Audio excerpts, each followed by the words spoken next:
Good morning. Good morning and welcome to the second edition of our IBAN First Business Summit focused on Romania, Bulgaria and Hungary. I'm Johan.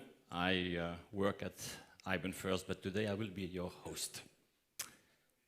It's just a perfect day, because we have a panel of speakers we could only have dreamed of, and they all showed up. We have clients, we have future clients, we have colleagues, we have friends, and we all here because we love our country. We love the country we work in, our region, and we want to make an impact. We want to share our experiences. We want to inspire young people to grow internationally or to invest in our region.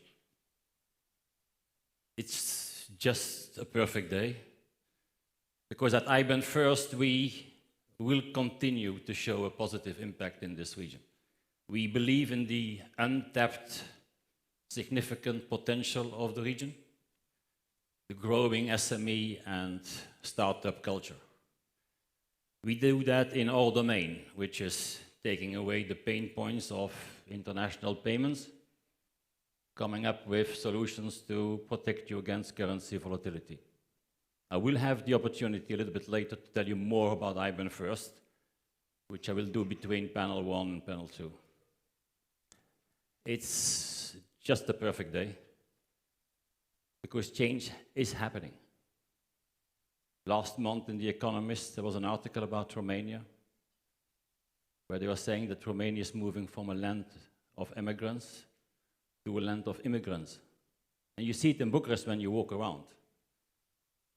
And also the Western companies, they don't come only here for cheap labor. They come here because of the growth potential. We have extraordinary people here, and they have shown the way already. So the early adopters are here, and they were happy to share the experience. But it's also a perfect day because I am encountering a lot of young individuals who are motivated, to have the courage to take their business beyond the borders. Look maybe first at your neighbor countries for CEE-BORN companies. It's close to home, and once you have a proven success, your company will be much more attractive to investors. You will have a multicultural organization. You will have proven your model is scalable. So one advice or one hope I have for the young organization: be positive, be optimistic. Not because everything is perfect, but it's just that our brain as entrepreneur works better when we have an optimistic and positive mood. So on this, I will now hand it over to Christian, Chief Editor of our partner ZOL Financier, and also Chief Moderator of the first panel, but not without saying that it's just a perfect day, and I'm glad I can spend it with you. Enjoy the summit. Let's applaud Johan.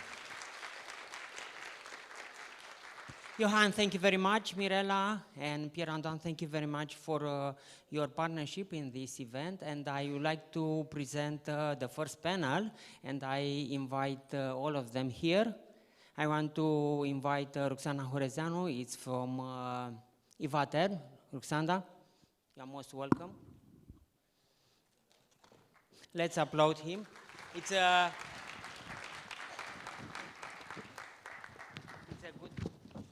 a good entrepreneur, Romanian entrepreneur. Lucia Costa is from Secom.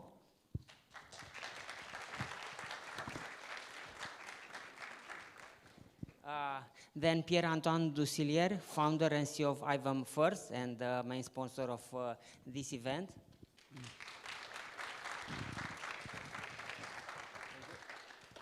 Pierre-Antoine, thank you very much. How are you? Good. Lucian Baltaru, founder and CEO of SameDay. Lucian. Hello. Welcome. Akos Deliaga, founder and CEO of Talk About Czech. And in the end, Svetozar Dimitrov, co-founder and you Shipment.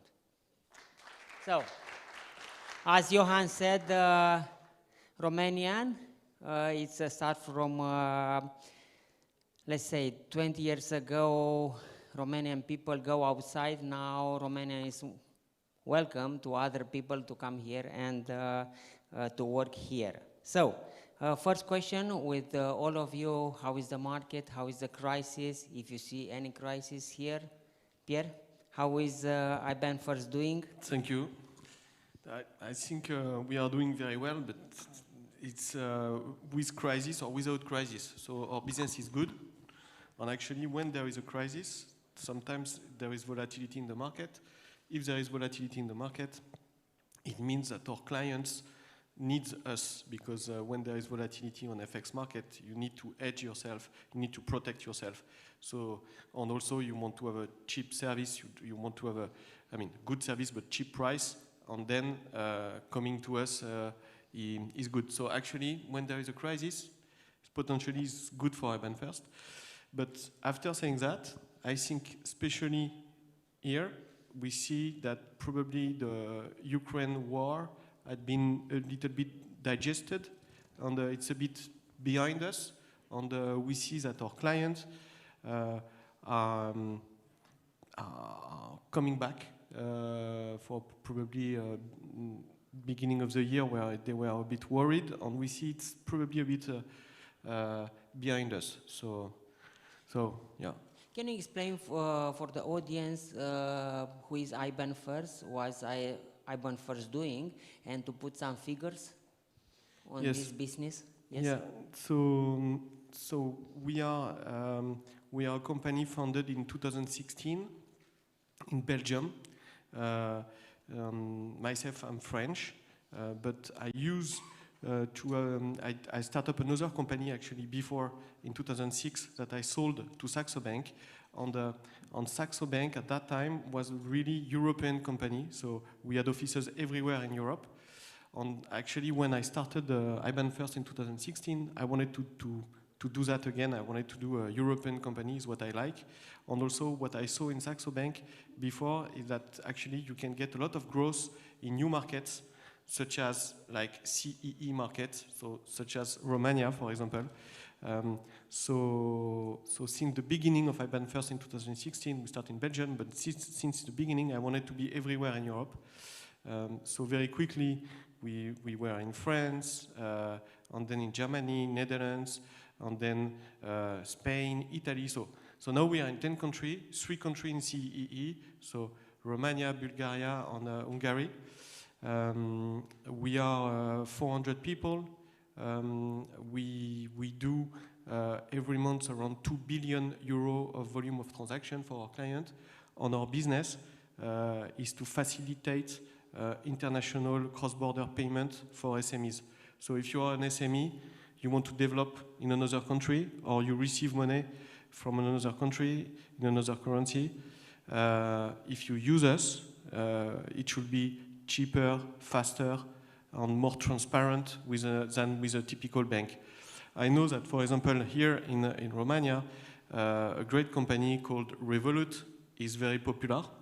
And what we do is like what Revolut is doing for private people, we do the same for SMEs. So it's same service, but dedicated for SME and corporate client, where we help also not only FX pure spot transaction, but also hedging. So this is what we do. Romania is a good market for you, and why? It's a very good market. And Johan said it at the beginning. We are not coming here to use tech talent, and we are not externalizing our IT here, because a lot of companies actually in Europe are doing that.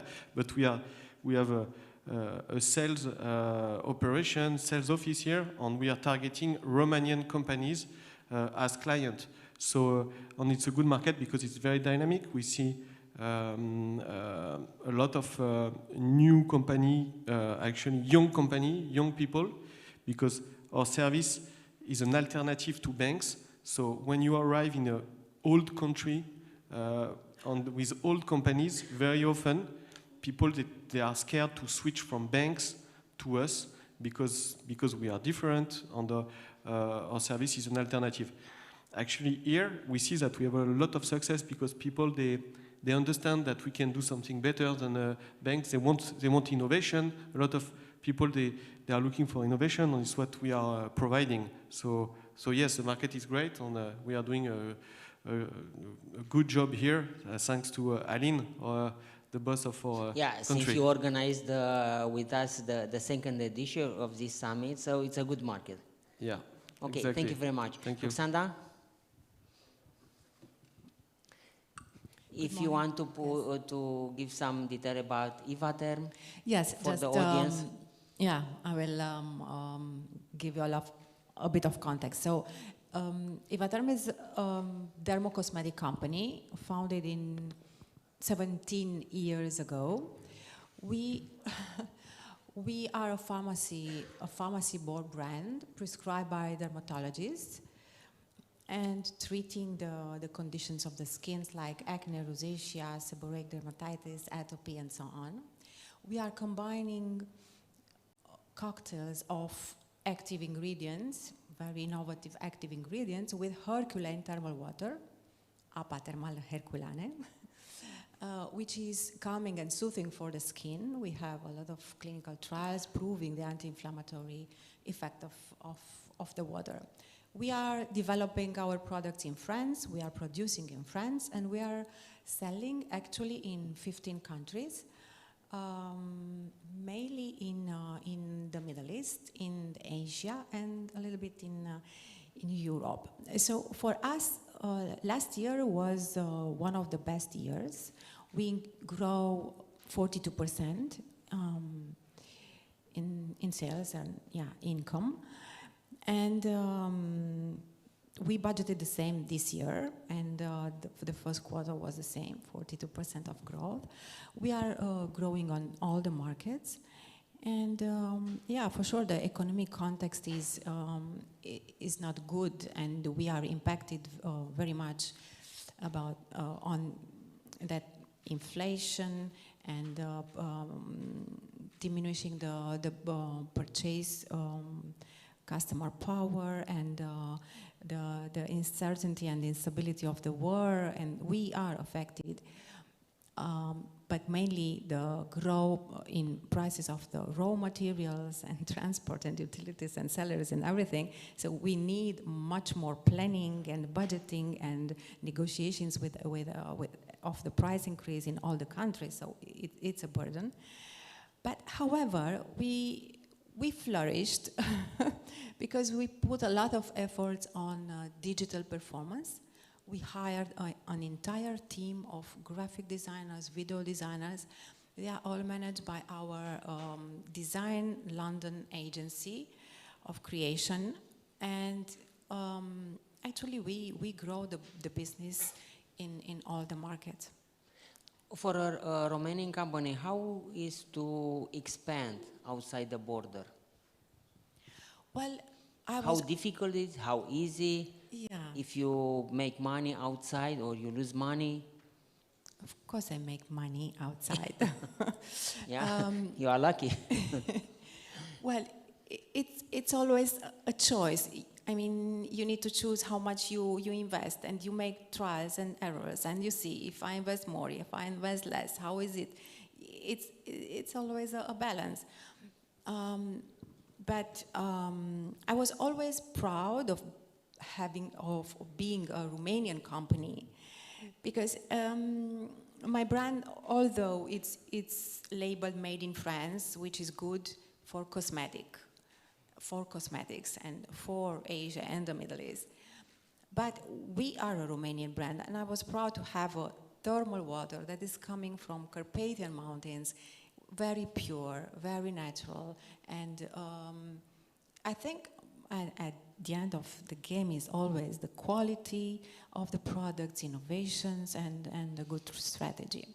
So, yeah. If you go outside, the perception of your product is that it's made in France or it's a Romanian brand?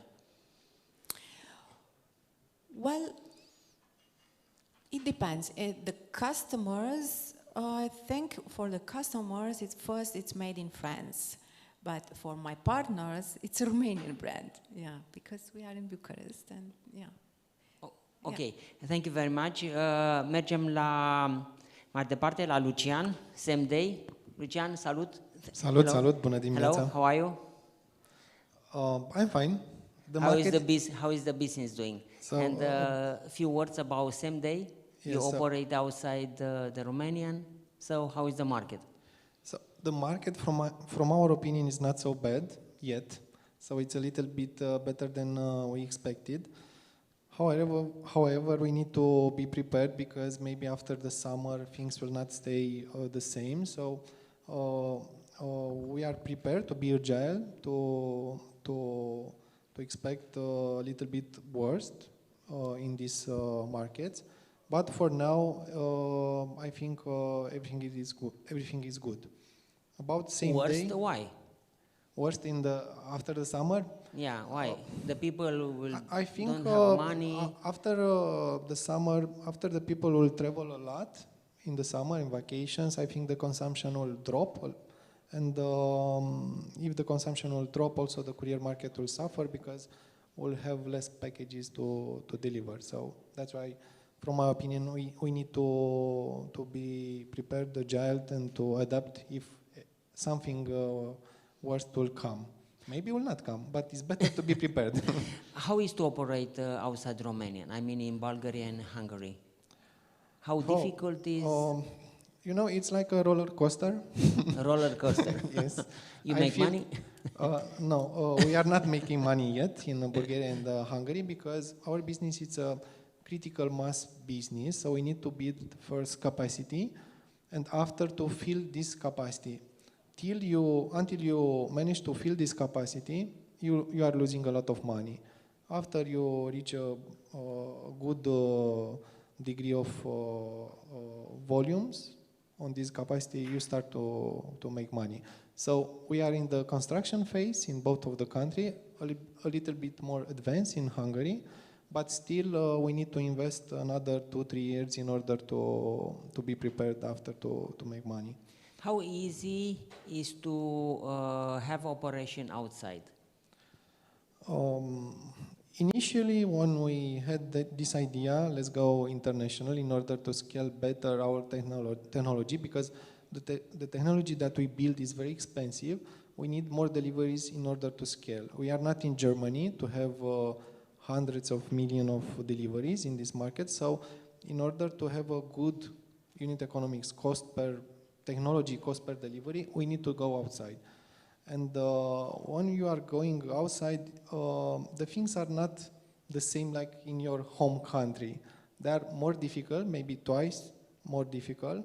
Also the culture, the people are different, so you need to adapt your recipe of your business for this culture and the local context. So at the beginning, in the first year in Hungary, we learn a lot. And after this, we managed to understand that we need a stronger plan, a 5 years plan or 10 years plan, and most important, an international playbook for us. So we split the expansion in one country in 4 phases. First, it's understanding the market, the local market. Second, it's the pre-launch for us, the launch, and the scaling up, the last step. We are, for example, in Bulgaria, we are in the pre-launch. In Hungary, we are between launch and scaling up. So we are starting this year to scale our operation there. Okay, thank you. Lucia, who is Secom? Secom is an Romanian entrepreneurial company. It started its activity in the dietary supplements field in 2004, so almost 20 years ago. And we are nowadays the authority leader in integrative medicine services and solutions in Romania. Our aim is to help people improving their health and well-being through innovative, high-quality products, and we do this in a very ethical and responsible manner. Today we have 4 divisions. The first one is that we exclusively represent on the Romanian market top American brands of food supplements.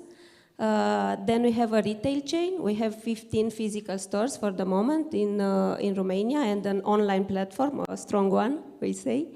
Then we have our own brand, Good Routine. We launched it late 2020. And this is the brand we try to expand internationally. And we thought it from the beginning like this. You said something about figures. We are a 35 million euros company with 200 people. Since 2004, we have a compound annual growth rate of 45%. So we are really proud of this. And in 2022, we are proud again because we have in 2 consecutive years the highest retention rate of the consumers in our market. 72% of the consumers that choose a product from our portfolio, they come back to us when they have a new need or maybe the same. Right now, how is the market? Did you see some impact from, let's say, inflation, the reduced purchasing power? The market is still increasing in value and it's flat in units, we may say, year to date. The fact is that compared to Western countries, European countries, the consumption in Romania, it's much lower. For example, it's 20 times lower than in Italy and 6 times lower than in Germany. So there is a trend regarding consumers that they're more aware about their health, and there is this trend of looking more on how to maintain or maybe rebuild it. So the consumption is still increasing in our market. What about to expand outside the country? First of all, Secom was an importer company, and now you produce your own brand, and I think you want to expand with this brand. Yes, Good Routine is our own brand. It's a lifestyle innovative brand. We produce the supplements in Spain and in Italy. We are not a manufacturer actually. We launched it in 2020 and starting 2021, we started to present it on the international market at Geneva. There is the biggest European nutraceutical fair, Vita Foods. So in less than 1 year, we already started to make it international. And in 3 months after the fair, we already had a partner in Iceland. So from our perspective, the partner is the most important factor in expanding internationally. And I think that now it's not the right context or maybe the most suitable, appropriate context for international expansion. But we are entrepreneurs, we are very persistent and agile, and we adapt. And we are sure we will succeed on a medium and long term. Why Iceland and not Bulgaria or Hungary? These countries are here.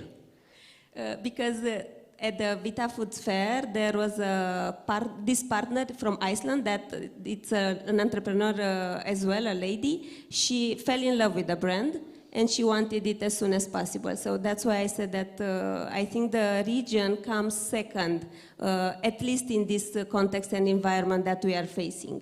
So first of all, you need a partner that is passionate, that trusts your brand, and that see the potential in the brand so that they can build it on their market.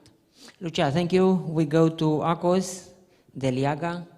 Akos, hello. How are you? How is talk about Czech? Thank you for having me on this colorful panel. It's great. You are most welcome. Czech is a technology company. We focus on an HR, human resources problem that typically in manufacturing companies, logistics companies, the physical workers or blue-collar workers, they don't have any digital communication services or communication channels from their employers. So they have whiteboards, they have in-person communication, and they use a lot of chat groups to speak with their colleagues. So we created a communication channel that is very, very easy to use and acts as something like Teams or Slack, but for factories, for blue-collar workers. And we use 3 different types of artificial intelligence to automate the communication, automate the processes. So the market is pretty good for us, to be honest. Since last October, OpenAI's ChatGPT, there's a lot of hype about artificial intelligence, and everybody's interested in such products, and especially in this niche where we are focusing manufacturing and blue-collar communication.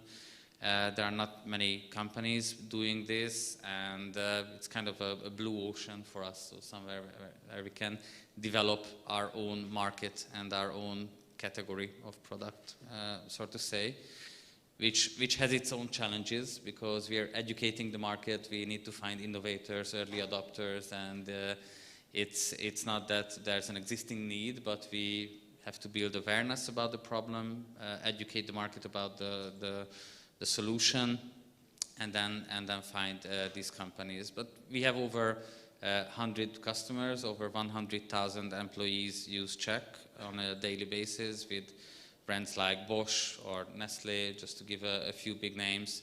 So it's a very exciting company and a very exciting solution because it's not solving like first world problems or not Silicon Valley type of frontier AI engine development, but we're digitizing a part of the economy that is still very, very analog. So it has a great impact. Typically our customers enjoy under 3 months return on investment. So that's a great thing to see. Do you have some activities here in Romania? Do you have some clients here in Romania with your product? We recently started our operation in Bulgaria and Poland, and we're in a pre-launch phase. I just learned that from Lucian. In a pre-launch phase in Romania, so we are exploring the market. We are preparing for a market entry towards the end of the year. How is to go outside? You know, you are a Hungarian company and you want to expand. How easy is to expand? How expensive is to expand? It is pretty challenging, I have to admit. So it's very difficult. It's very difficult. So we face a lot of challenges. I wouldn't position them as failures because the company is growing, but we are constantly looking for new ways to enter the market in a more efficient way.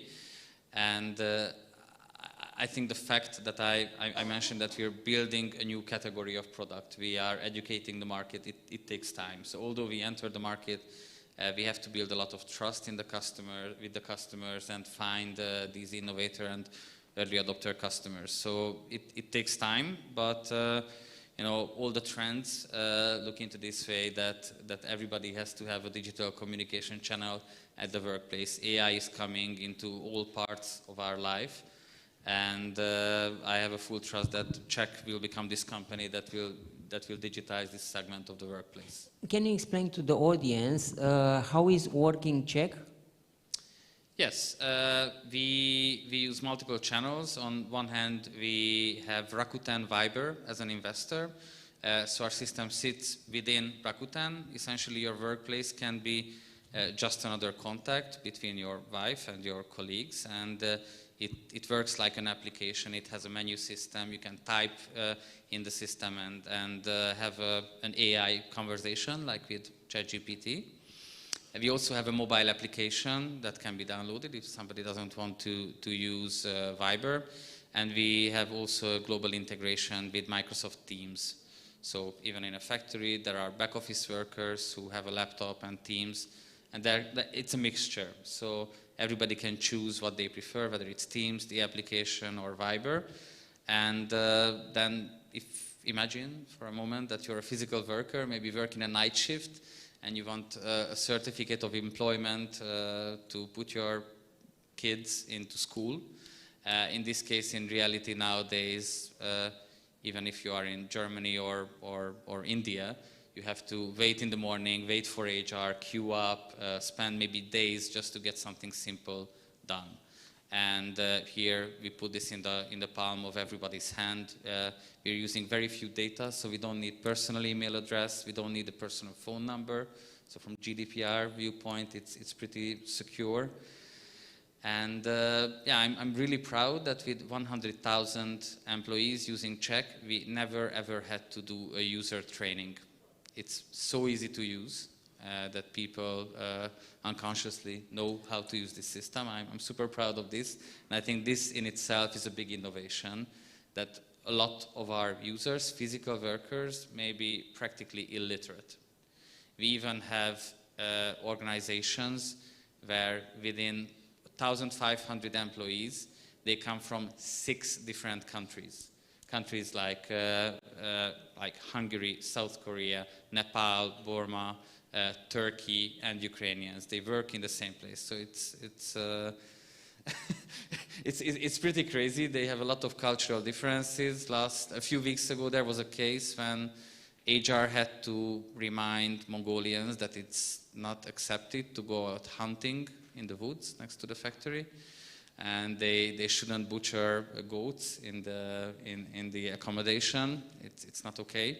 So the cultural differences are unthinkable. We were talking about having immigrants coming into our region. We actually need a lot of Asian labor to fill up workplaces here. And it will bring cultural differences. It will bring management issues. So using AI, auto-translation to speed up communication is a lot of added value. When a worker will put a question to check, when my company will raise my salary, what will be the answer?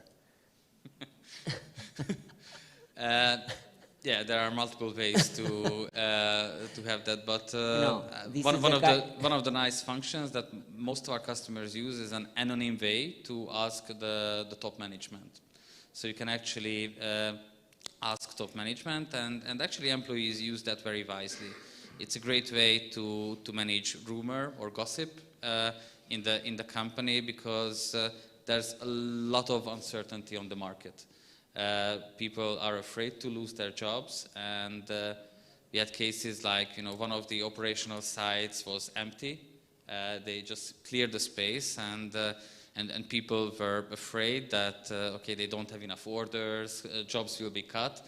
They submitted an anonymous question, and it turned out that no, the factory will be extended into that zone, so that part will be converted to a construction area. The workers put the question, and then they will find from the newspaper what will happen with the company. They submit an anonymous question, and then within a few days, the management informs everybody. So, thank you very much. Svetozar Dimitrov, co-founder and EU Shipment. Hello, how are you? How is EU Shipment doing? I'm good. How are you? Fine, thanks. Thank you for the invitation. Few words about EU Shipment. We are doing well. One of the fastest growing companies in Europe based on Financial Times report for the last year, FT 1000. So what EU Shipment is doing, we are providing e-commerce delivery solutions. 100% of our clients, they are e-shops, and in most of the cases, they are e-shops that are doing sales and internationally. So what we are providing them is a classic e-fulfillment solution, so outsourcing of their warehouse activities.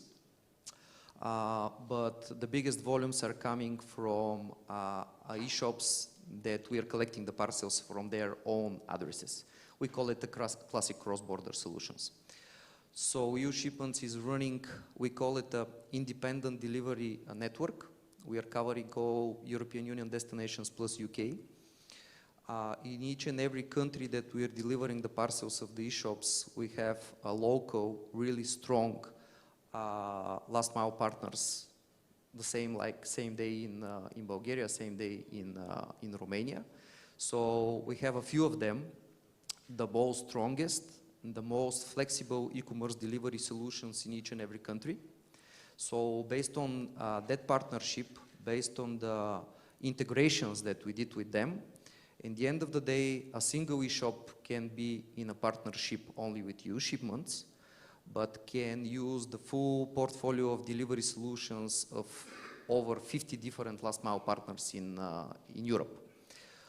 Our clients are negotiating operational model, they are negotiating prices, integrations, and all only with EU Shipments, and they're integrating their platforms only with us. We are fully responsible about quality, we are fully responsible about transit times, and we are fully responsible about collecting the parcels, injected into our line haul network, and injected into our last mile partners. So in the end of the day, EU Shipments is one-stop shop for cross-border delivery solution for e-shops that wants to grow fast in new international markets. Right now, how is the market? Because you see first the commercial trading, the shipment, and so on.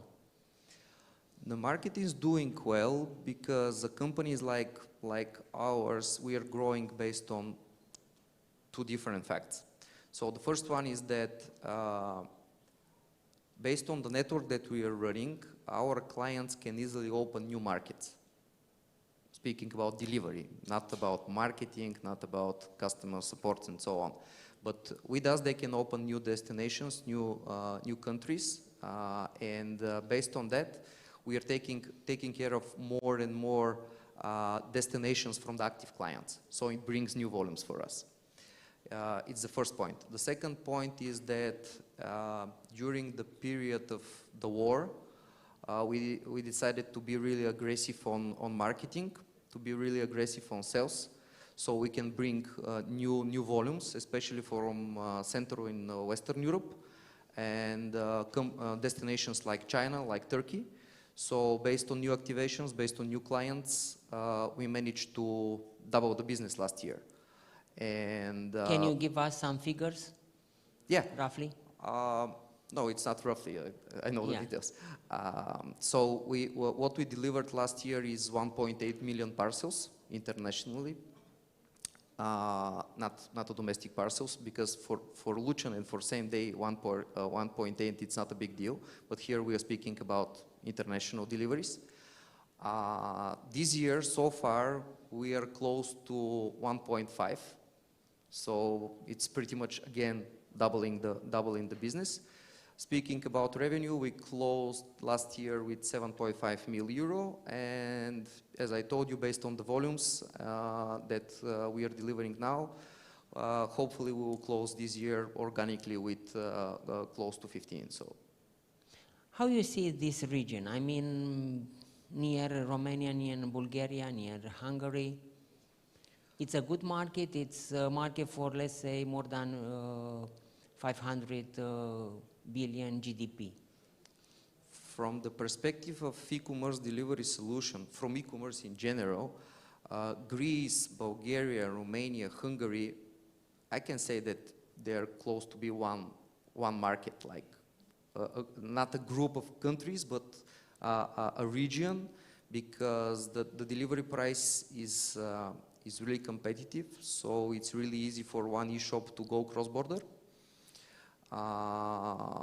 We have pretty much fast access to, you know, customer support solutions, marketing solutions, different kind of optimizations, different kind of marketplace platforms that can support the e-shops. So the region is doing well, and speaking about percentages, this region is the fastest growing e-commerce region in Europe. Yes, Poland is #1, but still Eastern Europe is the biggest, speaking about new customers that are ordering online. And speaking about a percentage here, the e-commerce is growing really fast. So it's good time to be on the market. And I want to put one question with all of you.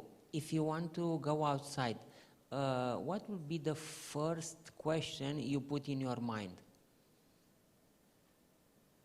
If I have money, if I have market, how is the client, other client doing?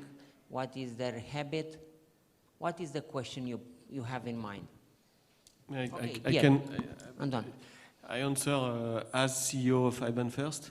Yeah. So for me, what I would say to our client is to think about hedging currency risk. So okay.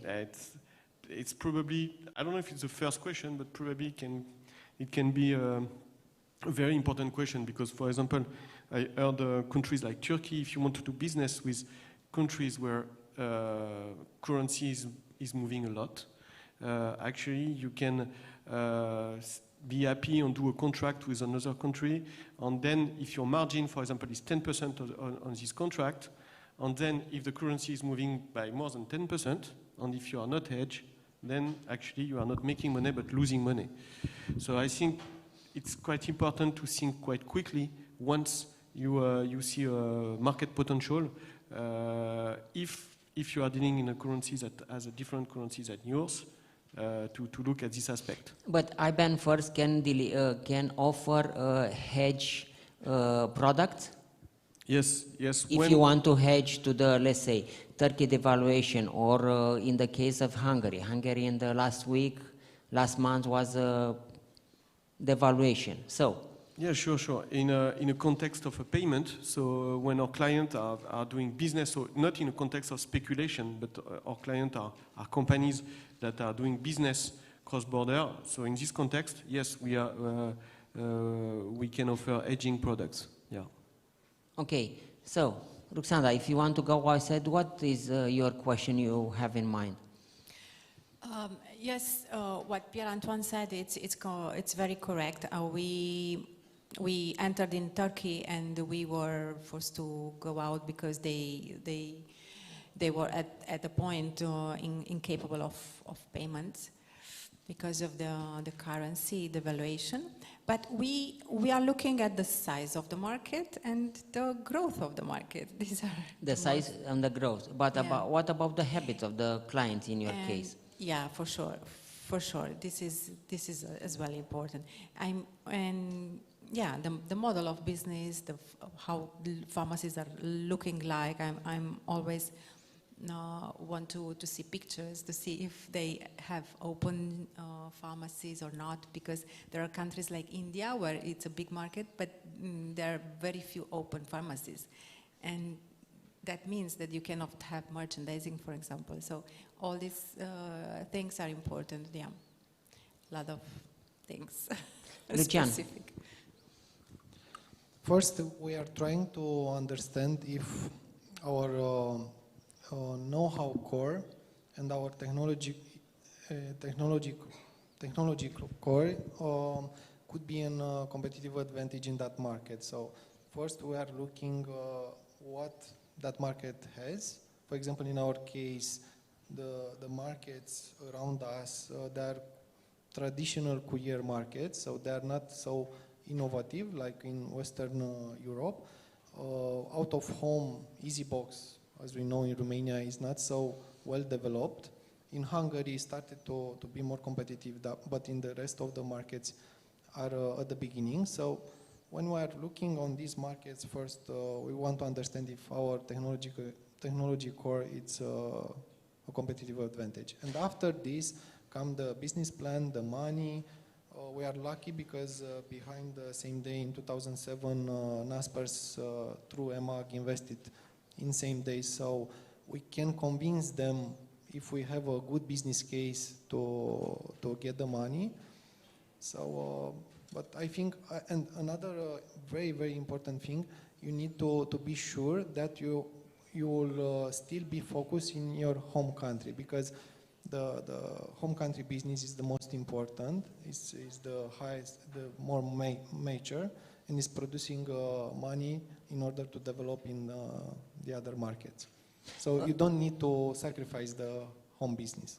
What is the difference between Romanian market, Hungarian market, and Bulgarian market? In our case, it's very different. They're very different markets. So what helped us to succeed in Romania doesn't help us to succeed in Hungary or Bulgaria. Bulgaria, it's a market dominated by two players that they have 98% market share. So it's very, very difficult to enter there because of these two players. That's why, for example, the big international couriers, they are not present there. It was very difficult for them. Hungary looks initially in 2020 when we entered there a very, very easy market for us. But it was a surprise because all the competitors there in less than 1 year wake up very fast and build a strong competitive advantage. So it's not so difficult now. It's much more difficult now. It's much more competitive. But still, I think we have a huge opportunity. And talking about opportunity in this region, you need to know that e-commerce share in this region, it's around 9-10% from the total retail, non-food retail. Poland, it's close to 20%, and Western Europe, it's close to 30%. So for this region, we can easily double this share.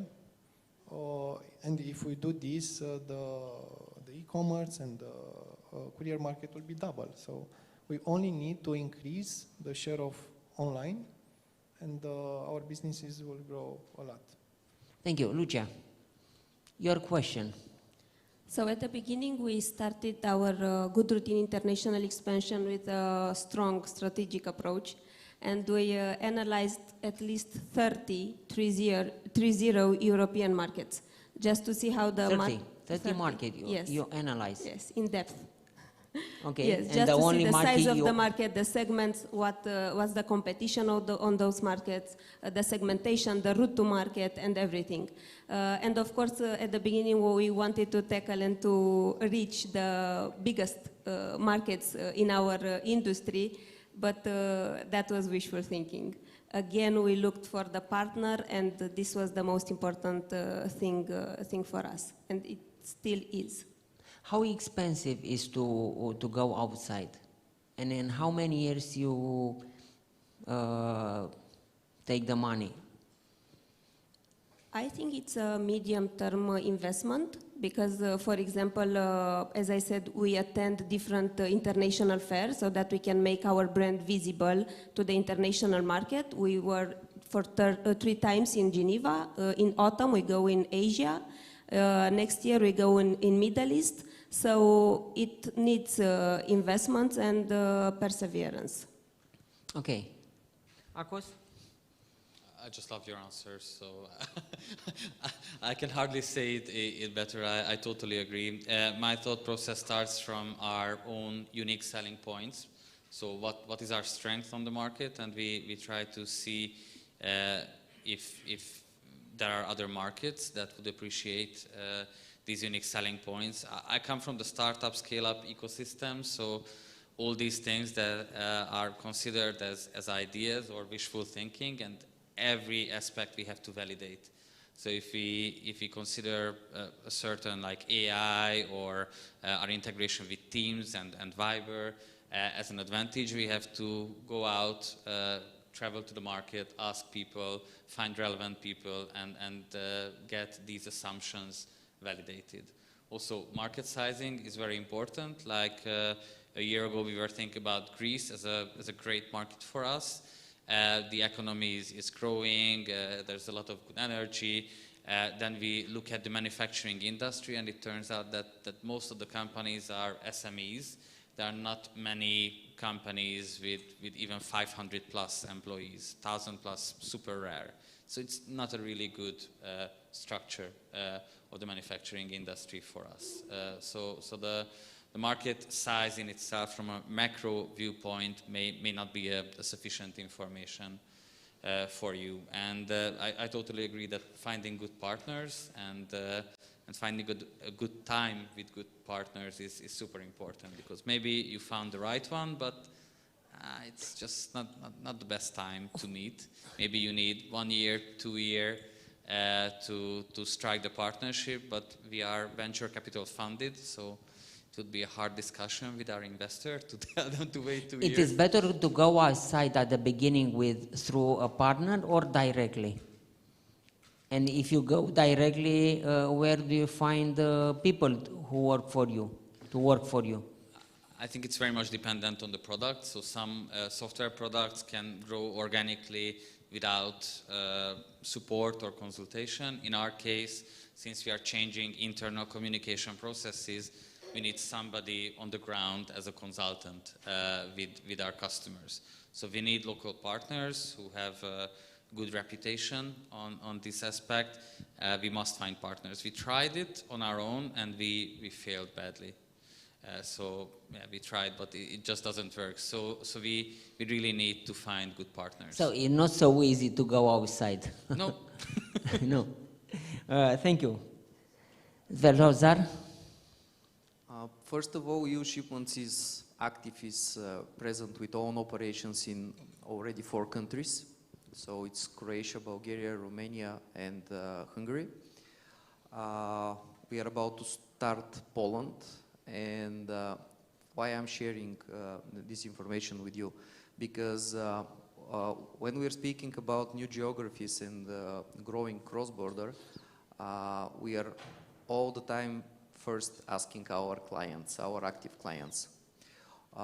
So what they want to improve, where they want to be faster, speaking about transit time, about delivery time, where they are looking for EU-Shipments to improve pricing, operational model, quality, and so on and so on. So the active markets for us, they are the markets that our clients push us to be there, to be active. And we are still asking them about their needs, and that because we are opening Poland in hopefully in 30, 40 days, we will start our operations there. So for us, new markets, it's always about the needs of the clients and what we can improve for them. And the second point is how many e-shops we have in the new geographies. How many of them are doing cross-border, because it's the main business. We are not specialized in domestic. We need international parcels. And if it makes sense for us, Of course, we can go there. With us, it's always based on partnerships, not standing alone.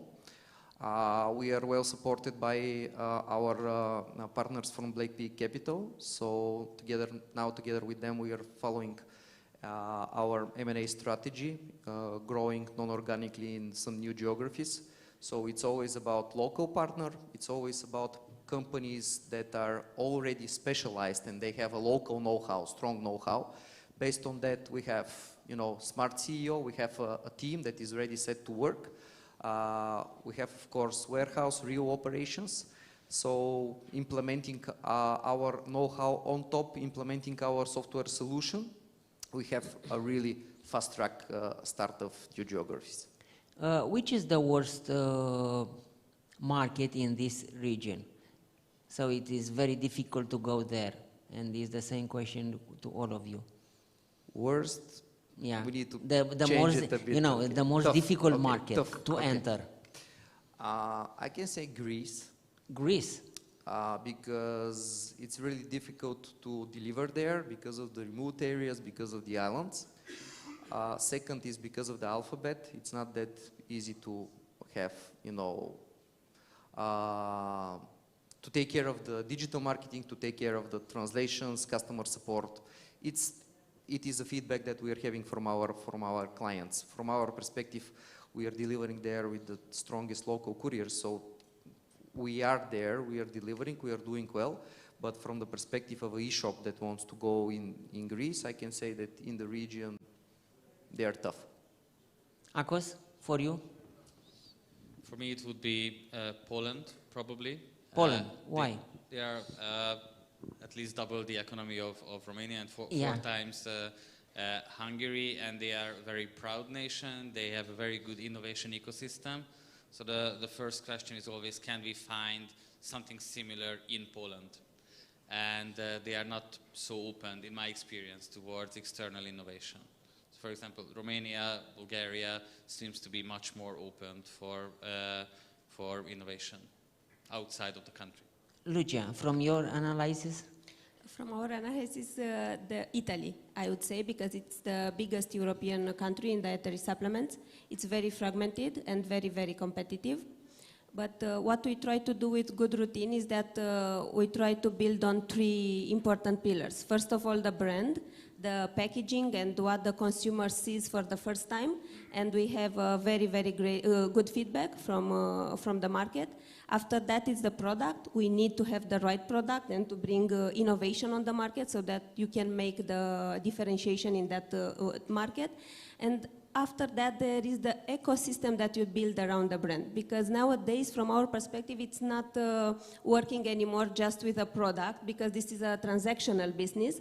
But when you build an ecosystem, for example, we do our best to build a Good Routine as a partner for a healthy lifestyle. And we have a platform for good routines. We help people learn how to build these routines, because it's not easy, and we all know that. So it's more about everything you build around the brand. And in this region, the most difficult market is? It may be Poland as well. Poland, yeah. Why? Because the market is quite low in price, and we play in the premium part of the market. And about competition, it's a competitive market? Poland, yes, it's a very competitive market, and it's very much in the private label market. So pharmaceutical chains, they have their private labels, they have the consumer in their home, so they can do better. Lucian? My dream is to transform Same Day in the most popular and loved courier across Balkans. And in this puzzle, for sure, Greece is the most difficult market. Greece? Greece, yes. I think it's a very, very difficult market. Also, the courier business is not so developed there because of the difficulties of geography. The population is around 70% of the population is concentrated around Athens and Salonic, and this creates a huge problem of density for courier business. Also, they have two seasons, the vacation season and the other season, and also this creates a lot of difficulties. The culture, it's a little bit more difficult than the other Balkans culture.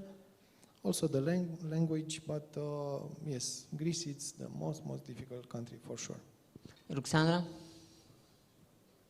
Well, my most important advice would be to grow first on the local market, because you will know better and the best your local market. You make more efforts, and this is giving you a stability, because it's not always easy to grow, and it's not always very fast when you start to open a new country. So it might be fluctuating, and you don't have stability. So if you have a good base and stable on a local market, then you can play, you can try, you can fail. So Yeah, this would be my advice. But as well, the most difficult is probably France. I mean, it's the most competitive and it's most mature, and I would not go there. But anyway, only last year in France, more than 1,000 new brands, cosmetic brands have launched digital 1,000? brands. More than 1,000 brands. So it's And a they very have dynamic. millions. Yeah, it's a very dynamic and very interesting market. Yeah, anyway. But also another criteria for us is the price, because we don't go where the price is low. Where our competitors have low prices, then that means low margin, so we don't go there. But what is your dream with Ivaterm? To go where? Well, I'm living my dream with Ivaterm. So I'm very happy and passionate about the road, you know. I don't necessarily have an objective in figures, but anything would be possible. I can grow faster, slower. I don't know. It's a journey. Pierre Antoine, for you, the most, you know, all the European country, I think. Yes, so in order to process cross-border payment and to do payments on the FX transaction, you need to get a license. So we have a license to do that, and this license is from Belgium. And what is interesting in Europe, actually, is that you can passport this license in all the other European countries. So actually, we are very lucky compared to the US, for example, where in the US, if you want to do the same kind of business and what we do, you need to have a license in every state where you have clients. So it can be very complicated, actually, and the market is very fragmented. But thanks to PSD1 and PSD2 regulation in Europe, with one license in no country, you can do business everywhere very easily. So we are really trying to use that, and actually what we have done is very simple. It's just looking at the size of the markets in Europe, where you see countries with a lot of importers and exporters, and then also countries where potentially we feel that the SMEs are quite dynamic, and then it's where we have decided to open offices. So for us, actually, every country are good, and also we see that actually in every country, importers and exporters, they are facing the same difficulties, because I mean, at the end in Europe, you always have the same banks a bit everywhere, and they always offer the same kind of services, and you don't find somewhere a country where, I mean, the market is very different at the end. So. You put IBAN first on the map in 7 years ago. Until then, how much money you burn? Until then, what, sorry? How much money you invest? In the company? Yeah. So we made several rounds of funding. So, you know, typically we start. As a company I started, it was my second company. So first I invest my own money to set up the company, and then we've done several rounds of VC funding. So with we've done Series A, Series B, Series C funding, and then we also done an LBO with a private equity firm in 2021. So overall, it's an aggregate of 100+ million euro invested by external investors. plus the company has generated actually quite a lot of cash also over the years. Most of this cash had been reinvested in technology, in R&D, and also in development, in opening new countries. So until very recently, actually, we were not EBITDA positive. We were just investing in growth. We were part also of the FT 1000 ranking 4 years in a row. So until this year, every year, we are part of the fastest growing company in Europe. I don't know what was your ranking, but we are happy this year. We are around 300, number 300, the fastest company growing. So a lot of investment over the years in order to be able to become, and this is our objective actually, to become number one service provider for cross-border SMEs in Europe. So we saw this opportunity a few years ago. We knew that we had to accelerate in order to take a big market share, and I think it's what we are doing. So we are quite happy. Right now, how is the market to attract new money? In terms of investment, Yeah, I think the market is very, very tough. very, very tough. Yeah. What we see, and I'm also a business angel, so I'm also investing in startup, and I see that the market is very different now compared to last year and compared to the year before. It's probably we had a lot of excess in 21, 22. And now we have also some excess, but on the other ways, because now a lot of VCs, a lot of PE, actually they just don't want to invest. They are very negative on the macro trend, and it's very difficult to raise cash. However, the markets are going ups and down. So what I say to most of the entrepreneurs I see is just they should wait because it's going to come back. I don't know when, but probably soon, because actually most of the VCs, they still have a lot of money to invest. They just don't want to invest now, but probably in 6 months, 1 year time, the market will be reopened. So you have to wait. And if you don't have to wait, but you have a really good company, actually it's still possible to raise raise fund. But otherwise, if you don't have the perfect figures to show, it's a tough environment now. I say that actually for main Europe, but what I see locally, and probably there are other panel after that will say it also, is that in CEE actually the situation is a bit different. We see a lot of new investment coming because probably the market was not as mature than in the US, but then also in the UK, France, and Germany, and so it was less mature. So some PE and VC firm they saw some opportunity to do new investment in the region because they see those markets are growing a lot. So probably here the situation is not exactly the same, and probably still the market is still open. But definitely, if you go to France or Germany and you want to raise fund, it's quite tough now. Lucia, do you have money to expand? Lucian and Lucia? Yes, we can have money to expand from our investors, but the you money, are lucky because yes, they have a lot of money, and they same day it's a very good business to invest actually, but the money became more expensive now. So we are quite big company, and we need a lot of investment in order to expand. Only in the last 4 years we invest more than 150 million euro in same day group. So a lot of money. We slowed down a little bit the investment this year, only because the cash is much more expensive now, and we need higher return rates in order to prove a business case. So for the moment, yes, we are in expectancy mood, let's say, but I think there are a lot of opportunity in our industry, but need a lot of money to to put in cash.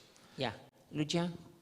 Yes, for the moment we have money to invest in the plans that we have for a good routine regarding the international expansion.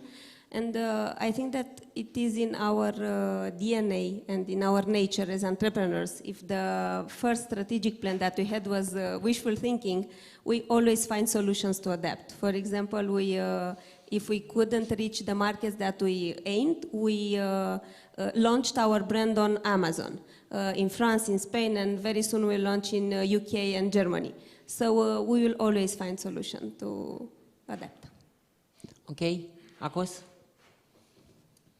We closed an investment round last October, so the business plan. How much money you raise? 3.5 million euros. Okay. So we have the funding next to our revenues until middle of next year. So probably towards the end of the year, we will go for another round to expand into other geographies, other regions.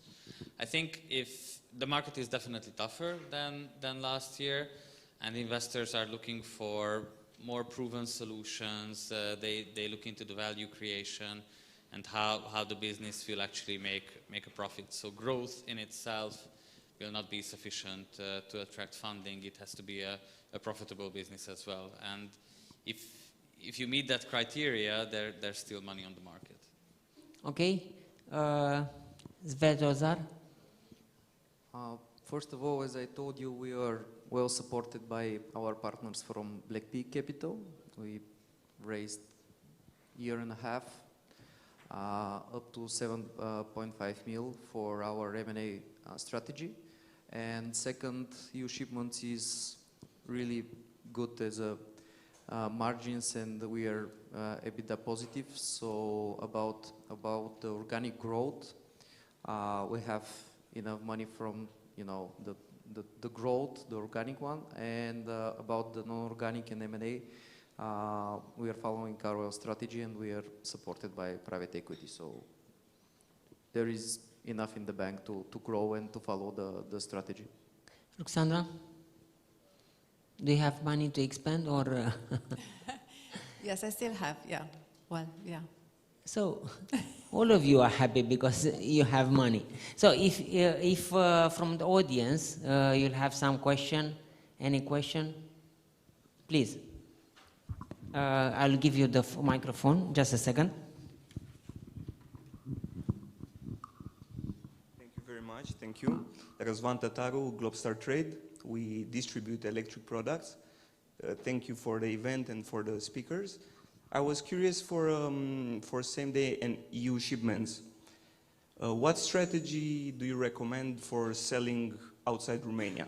Listing on marketplaces or having a website opened? So my opinion is to start with marketplaces in order to test how well the product are welcome in that countries, and after this to build also your own channel. And from logistic point of view, there are many solutions now. You don't need to localize your stocks in these countries. For example, with same day, Romania, Bulgaria, and Hungary, you need only to have the stocks in Romania and will be delivered next day in Bulgaria and Hungary with a very low international fee. So comparing with the top 4 big players in the world, our international fee are very, very low. Actually, what we are building in same day, it's the entire Balkans like one country with no borders. So to send with same day in future from Budapest to Sofia will be exactly the same thing from time and cost to send a shipment from Bucharest to Cluj. So the same infrastructure across the Balkan, the same cost, the same delivery transit. So my opinion, start with marketplace and after this build your own channel. Thank you. Thank you for the question. It's a really good one. First of all, check your local competitors, because probably you are selling products that are already present in those markets that you want to activate, that you want to start. And adapt your strategy based on your strongest local competitors. So marketing, so translation, customer support, of course, delivery solutions. If they are delivering next day for free, you need to do the same if you want to be competitive. So if they are delivering to lockers, out-of-home solutions, you need to be there also. So adapt the model based on the strongest competitors that you have in those new geographies. And yeah, it's a matter of taking care of not only the delivery solutions, but also return management. You need to be really flexible about, undelivered parcels, recipients that want to send it back, have the refunds, and so on and so on. Speaking about e-commerce cross-border delivery solutions, it's not like doing B2B or postal. You need to provide a lot of extra solutions for your e-shop if you want to be competitive, like local phone number, like local address for the returns, native speakers on the phone. Now with AI, it's easier, but still. But yeah, in general, check your local competitors and start from there. About the delivery solutions, there is many, and you have the option to choose. Actually, about the platform, eMAC is the strongest. You can easily test. But in the same time, you can invest in your own platform just for long-term investment and strategy. But marketplace platforms that are the biggest in some specific countries, they're really providing you with fast-track start. You can easily test. It's pretty much for free. You're not investing a lot if you're starting with marketplace partner. But in the end of the day, if you are thinking about long-term, to take a significant part of the market, you need to be there with your own platform and sales.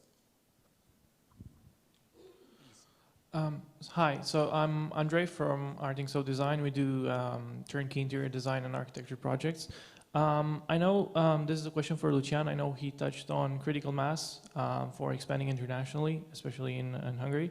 I was wondering whether after the pandemic and the conflict between Russia and Ukraine, have you seen any acceleration in terms of like the critical mass creation towards the tipping point? I hope that I understand the question. The only bad things that happen with the world, with our business, is the fuel price that increased a lot, and it's an important part of our cost.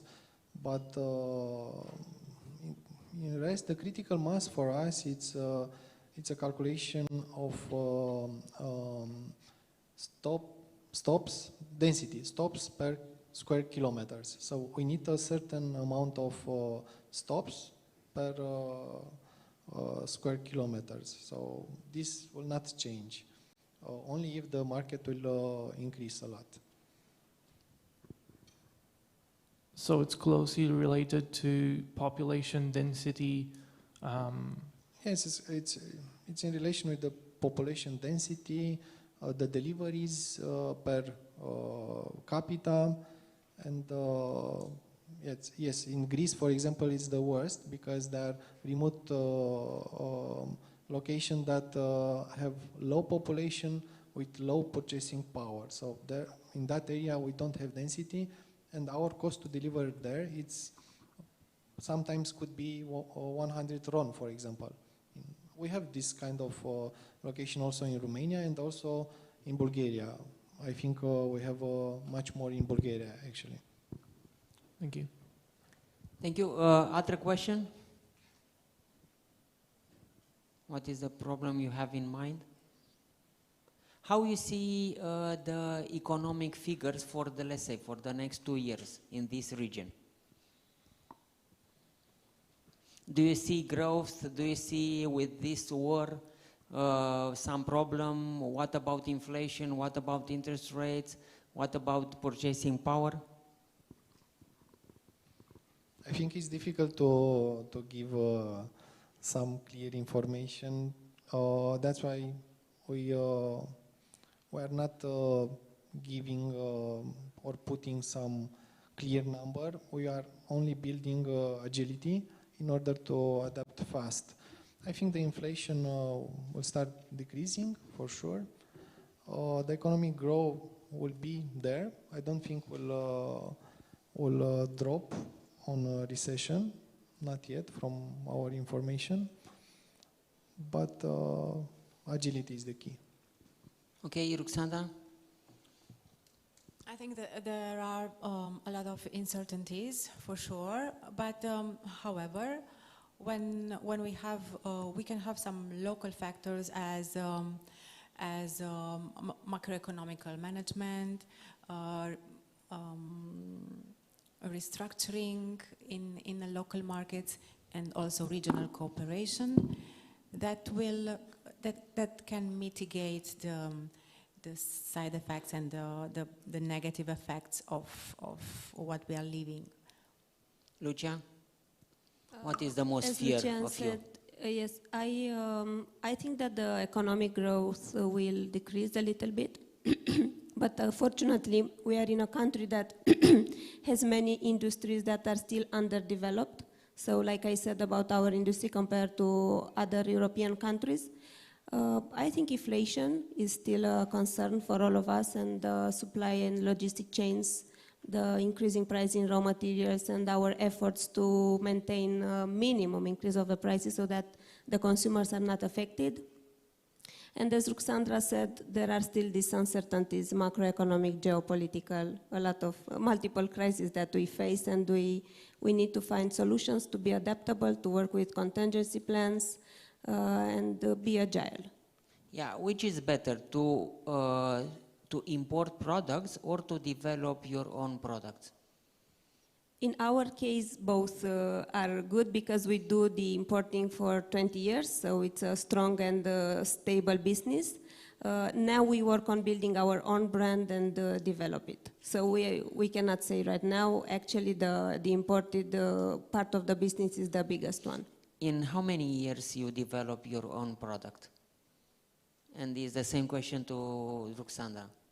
So we Good routine? Good routine in 1 year. In we 1 started year. in 2019 and we launched in 2020. Yes. And why you produce these products in Spain? We look for facilities that are the most certified, and because we want to offer to the consumers safe, efficient products and high premium. We need specific ingredients, patented ingredients, and there are not so many facilities that can import and work with those patents. It is better to your products to have, let's say, made in France or made in Spain than made in Romanian or made in Hungary or Bulgaria? We didn't test this in the market, but we think that these developed countries that manufacture food supplements for so many years, they have a high recognition on the market, and it's an advantage for us. Ruxandra? It's long to develop a new product. It's almost 1 year because we have a lot of clinical trials, safety tests, and so on. And yeah, what was the question? Yeah, I think. In how many years you develop your own products, and what is your recommendation to other people to have on their products made in France, made in Spain, or made in Romanian? Well, I think at the end of the day, the quality of the product, and it's the most important innovation and the quality. And now, I think, for example, in Romania, everybody knows that it's a Romanian brand. All the doctors are prescribing it's a Romanian brand because it's efficient and safe. So, yeah, it's a choice, but it's not the most important one. Okay, Akos, you develop Czech in how many years? We've been working on it for 6 years now. 6? Yes. In the software business, they say that your product starts to be more developed, where you rewrote it totally for at least 3 or 4 times. So we are now at that stage. It's, I think, something from Bill Gates, if I remember correctly. So the software becomes quite mature and quite stable, and we have a faster speed to innovate. regarding the macroeconomic figures, I'm less focused on that since we operate in a niche of the economy that is growing much faster than the economy, plus we're expanding internationally. So I'm more focused on how we have to position it to our target markets. Like in Romania, I see that the automotive industry, automotive suppliers, they are thriving, so it's a good sector to focus on. Also, agriculture, food processing is also growing quite nicely. So we try to target these segments that are growing faster. And also what affects my business is inflation, and more specifically inflation of labor costs in IT. It's hard to find IT people, and since COVID, the market just opened, so somebody can work from his living room or bedroom anywhere in the world for any fees. So retaining IT people and adapting to changing labor costs is definitely challenging. Okay, let's suppose that someone invests you in 100 million euro. When? When? Do you think with this money can conquer the world?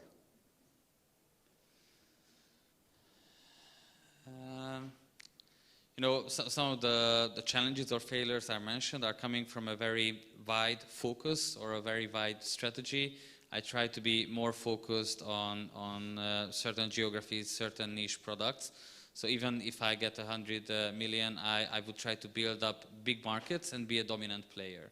So have, I don't know, more than 50% of the market share on those markets, and not go to each and every country and get translated everywhere. So I would focus my efforts, and this would be, I think, my best advice regarding international expansion, to make bigger bets, but make sure they work. Okay. You try until it works, and even if you fail, you just retry, you find a way to make it work. But if you do that on too many battlegrounds, too many geographies, you will probably fail everywhere.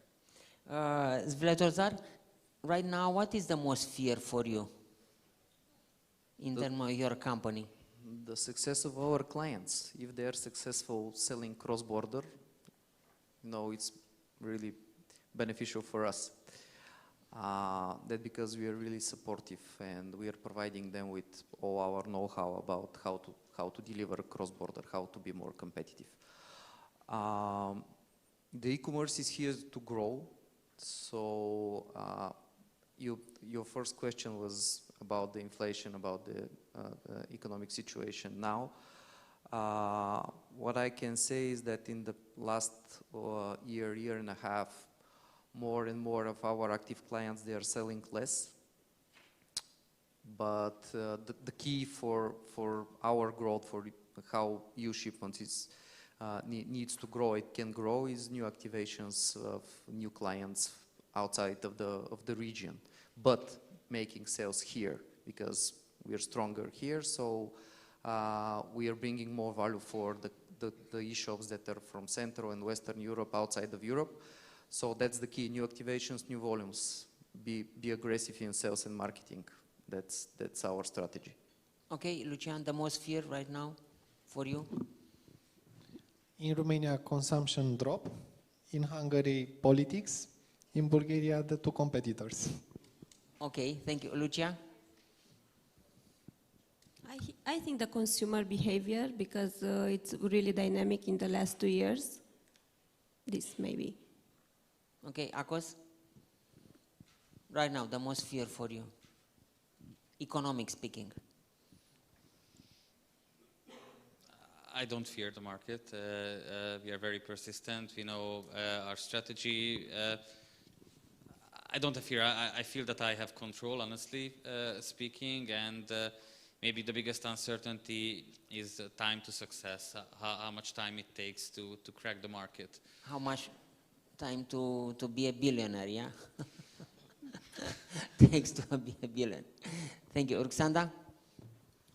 Well, I think the rising price of raw materials. Rising price, okay. Yes, and yeah, because it's a lot of planning and rebudgeting and negotiations with of prices with other countries, and that's the the worst thing with it. Pierre-Antoine? Yeah, I was thinking also about your question before about product development. So how long it takes to develop a product. So on my biggest fear now for us is actually we have been fighting legacy. We have been fighting legacy of our competitors, of banks that have old systems that they built long time ago, and that are not working very well because they built it long time ago. So us, until now, we have been able to do something better because actually we didn't have legacy. But what I see, it's little by little, by adding features, by making the product better and better for our clients, we are also building some kind of legacy. And I see it's more and more complicated also to have a real, true innovation. Sometimes our IT and R&D guys, they are talking to me about a spaghetti plate, telling me that, if we change something in the system, it's lost into the spaghetti plate, and sometimes it can be complicated.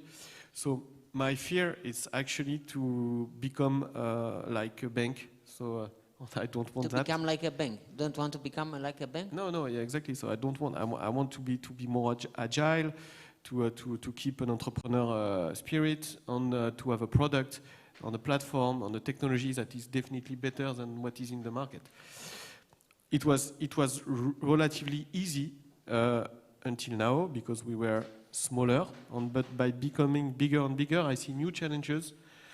And actually, sometimes I understand why our historical competitors, so banks, are so bad. It's because it's coming from legacy very often. It's because they have been around for a long time and they have a lot of clients. They try to do a lot of things, and they developed things a long time ago that they have been trying to evolve, and evolving things is complicated. So my fear is. Okay, last call for a question from the audience. Any question, please? My colleague will come with the microphone. No, it's here. It's there.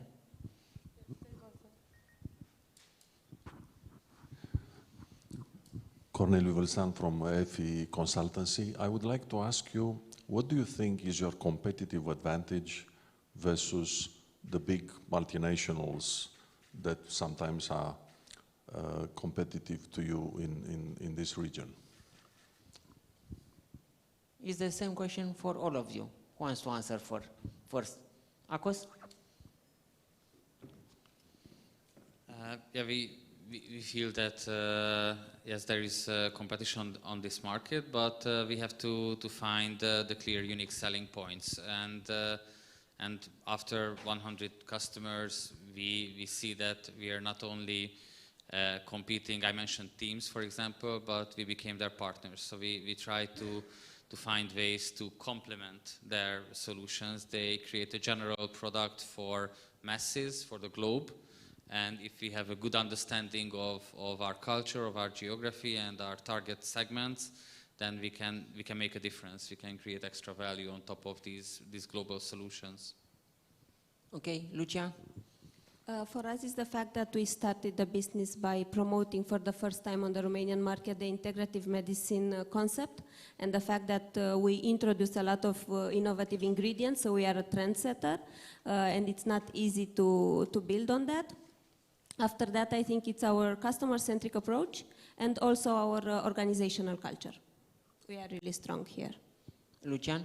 So the question was about the biggest competitor, right?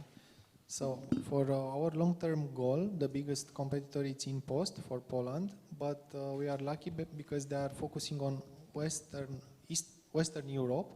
So we have time to strengthen our position here. For short term, they are the market leaders in all these countries. Okay. Zveletozar? It's really competitive market. It's a business that is growing fast. There is new companies that are taking part of the market because the e-shops are looking for new solutions. They are looking for flexibility. So from shipments perspective, it's really important, and we need to keep it like this, is a good mix of delivery solutions. So we are providing e-fulfillment. Of course, if the clients are able to provide us with the products that they are selling in one of our fulfillment locations.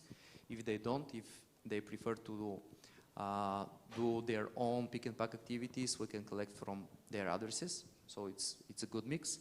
And of course, in each and every country that we are doing e-commerce deliveries, we have at least 2 strong local partners, last mile solutions, so they can be listed into the checkout of the e-shop.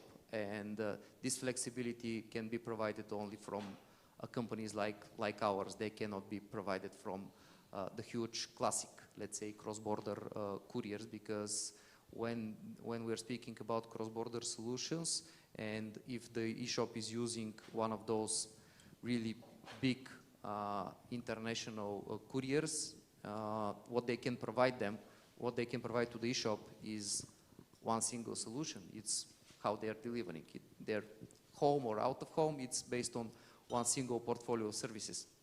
With us, the e-shop have the flexibility to choose and to provide different range of delivery solutions into the checkout. So it's really not unique, but it's good combination of services that we are providing. So that because I think that because we are growing that fast, and we'll keep our growth in a good way. Roxana? I think Evaterm is a modern version of dermocosmetics. We compete with multinationals, big multinationals on all the market.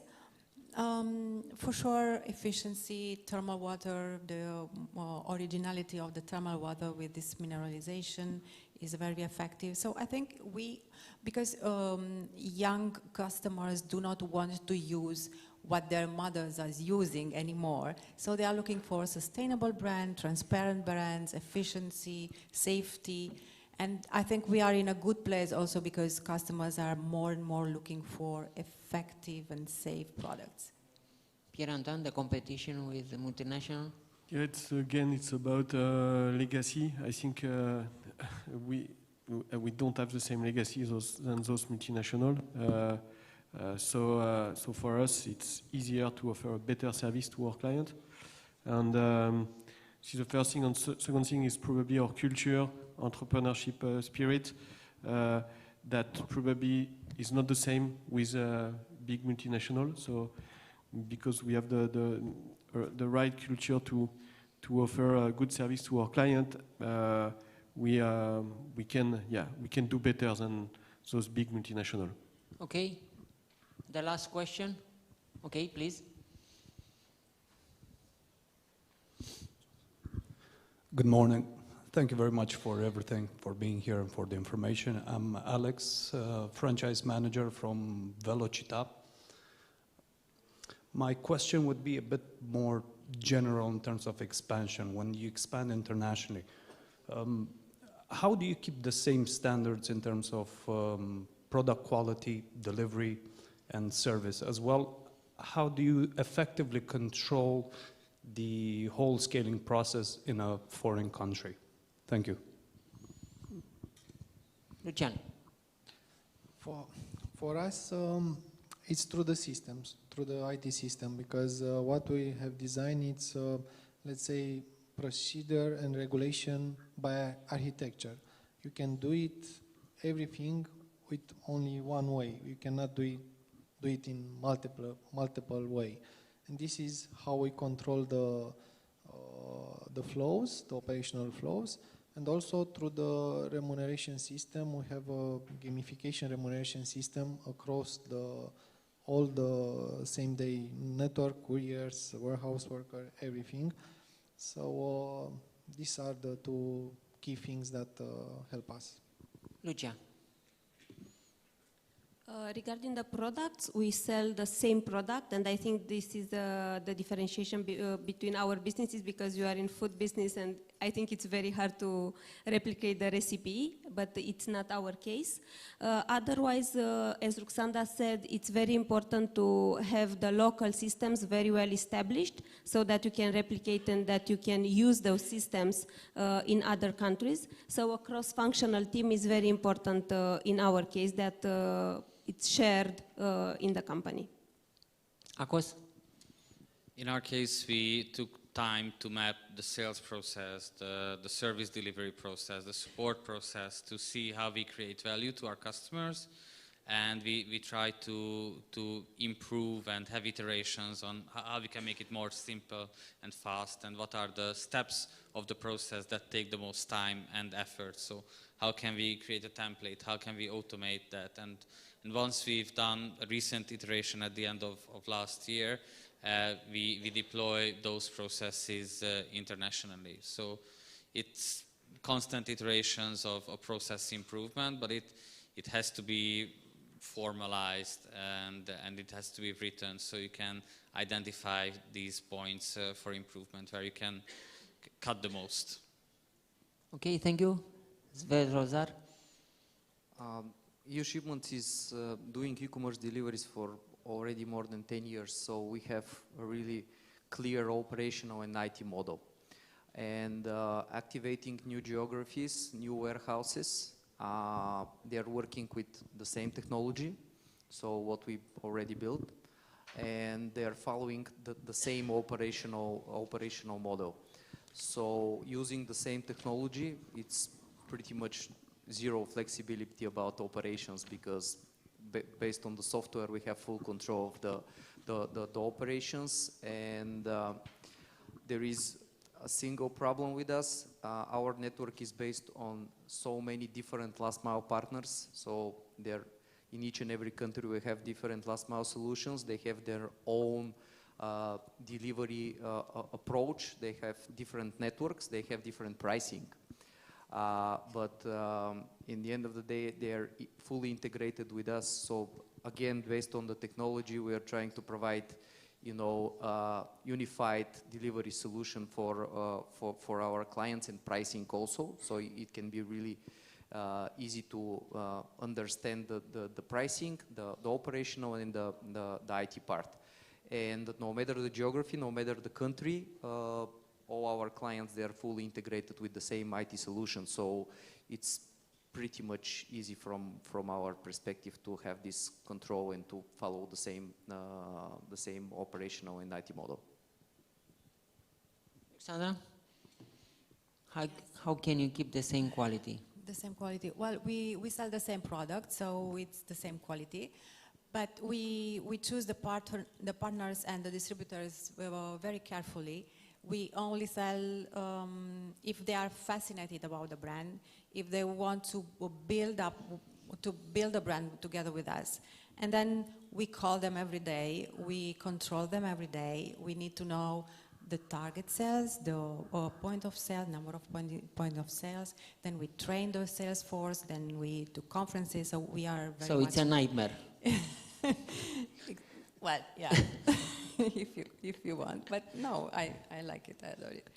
And we are visiting very much all the countries, and this is what I like the most, visiting all the countries.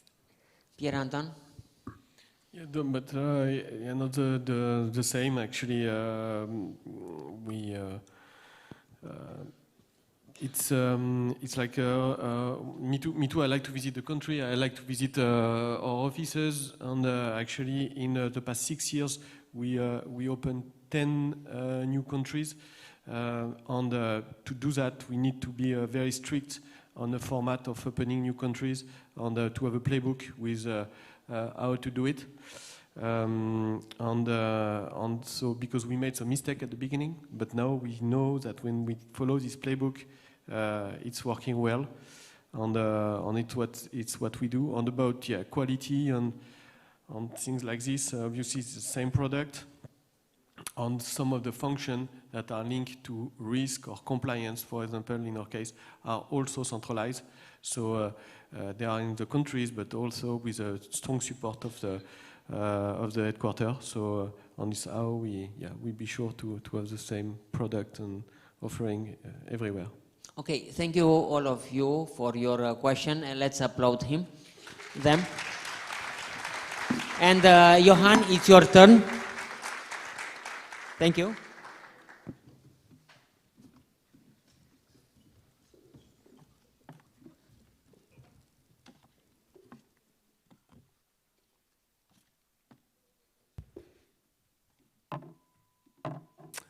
Hello. Well, thank you, panel one. Very interesting. We're still all okay? So before we move on to panel two, I will have the opportunity to give you a little bit of insight on the market which we're in, the FX market or the Forex market. And I will tell you also something about IBAN first, our competitive advantage, and especially the why this business was created by Pierre-Antoine.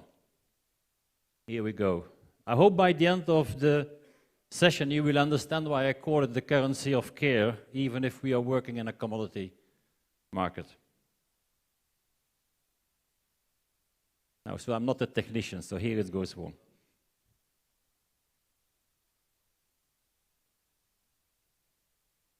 Can somebody help me with...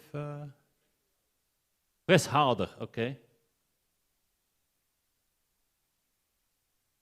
Ah, the big one. I took the small one. And by the way, this, I'm talking about small, the FX market is the largest market in the world. Yeah. You need to think about it that every day, I'm talking every day, 6 trillion, I don't know how much numbers that is, behind the 6, is exchange. So 6 million every day transaction happens between one currency and the other. To put it a little bit in perspective, you actually can buy all these companies every day. It's also the major revenue driver of the banks, payments and FX, 60%. So, not a surprise, there's a lot of competition and a lot of things going on. Who are the heavyweights? You might think that we work in finance and we cannot add up because that adds up to more than 100%. There's a buy and a sell side when you do a currency transaction. So in 88% of the transaction, the dollar is on the buy or the sell. So dollar is very dominant still. Euro in 1/3 of the transaction. Second largest market, China, 4% only. Used to be much lower. So we expect that to become into the top 5. Now, how does the FX market work? Because it's big, I said, look, let's take something other big, the Milky Way. So, by the way, the person in the middle, you don't recognize him, but it's Pierre-Antoine, so he's branded there. So, who is setting those rates? Yeah? Where is it set? So, the way I'm comparing it is that these are the global banks. Those are not regional banks. Those are the big ones, the cities, the Barclays.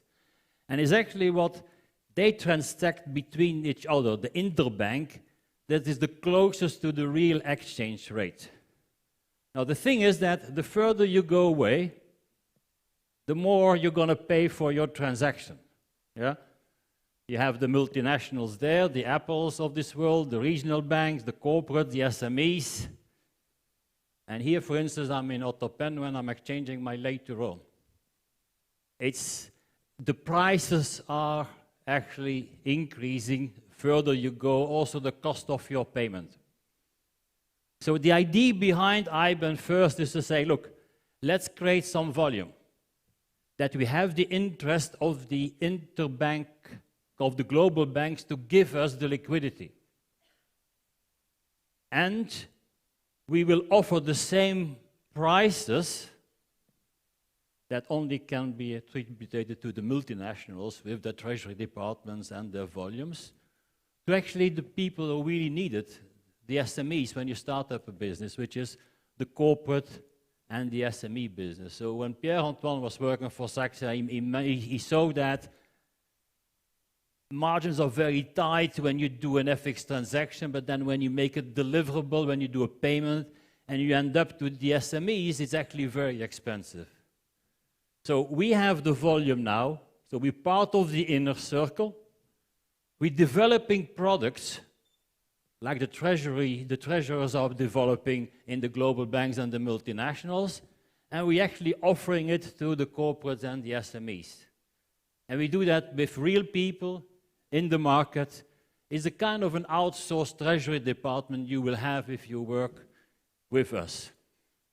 So that's a little bit how I think why we have IBAN First, what our ambition is, and how we make that happen.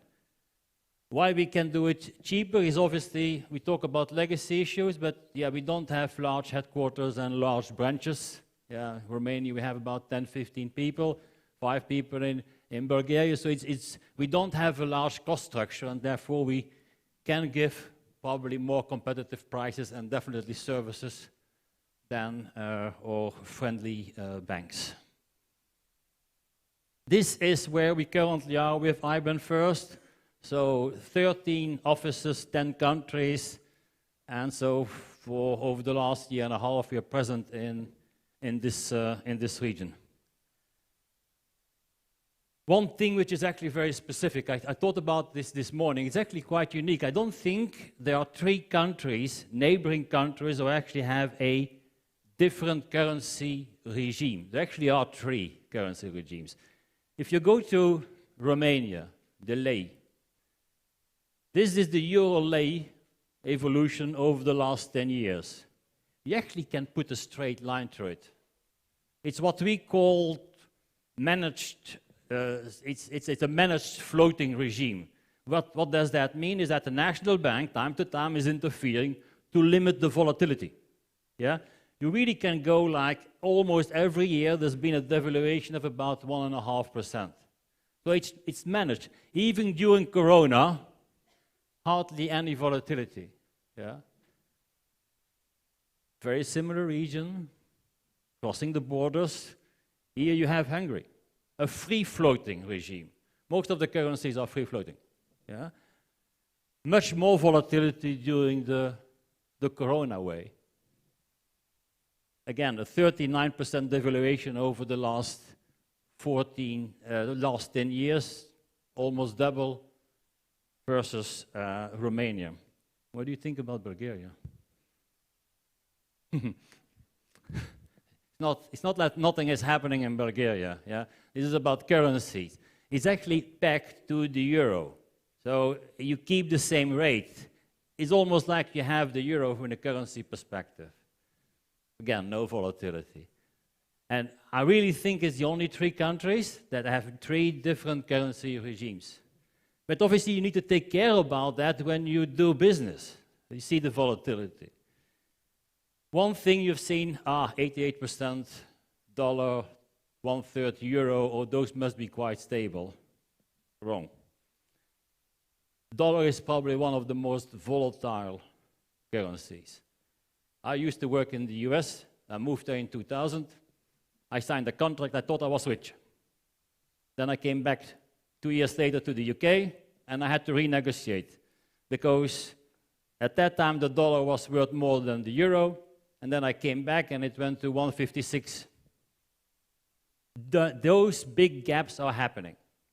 So again, just finishing with one slide because I like the colors. These are the volatility you see when you compare your local currency, the lei, the UV, and the leva, 63, 93, 41%. I don't think I need to accentuate that. If you're doing business, yeah, this is the difference about being profitable and not profitable. Yeah? You can talk about 1 or 2%, and with your suppliers having better prices, this is killing the business or making it. Yeah? I still have a lot of people saying, Johan, I don't know what the rate is going to do. I don't take a position. If you don't take a position, you take a position. You take the position that the currency will go in your way, because otherwise you would protect yourself. It's like taking insurance with your car. I don't know if I'm going to have an accident or not. No. The thing is, our advice is always, look, talk to us, yeah? Every company is different. Every company has a different risk profile, different spread. But I think we can advise you, but the overall conclusion is protect you against that volatility and take it into account if you're moving internationally. On this, I will invite panel 2. So thank you.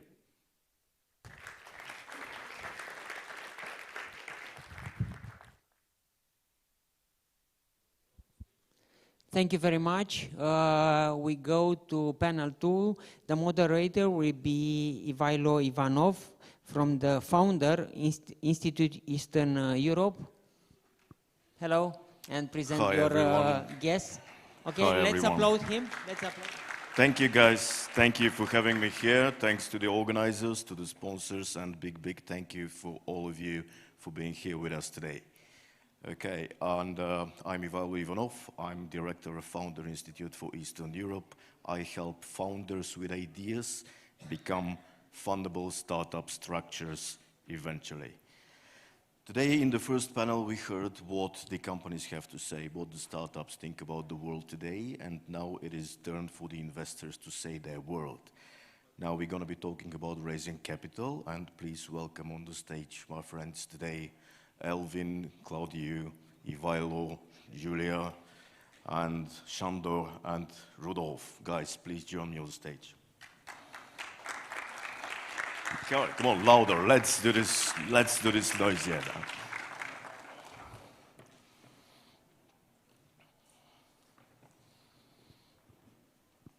You will see that today we have a great group of people, very experienced, very knowledgeable about the region and globally, and we're going to be asking them some hard questions.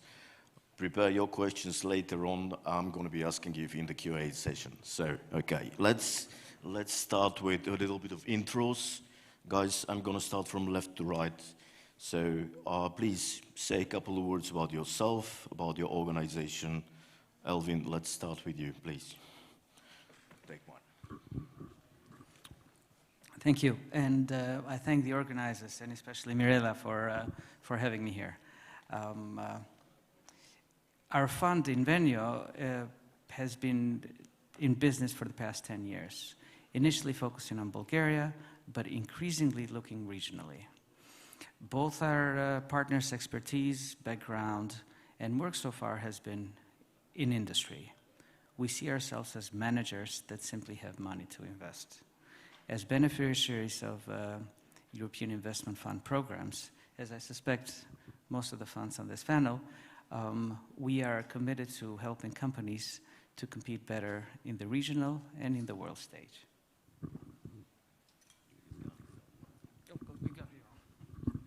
Thank you. Claudio, you're next. Please go.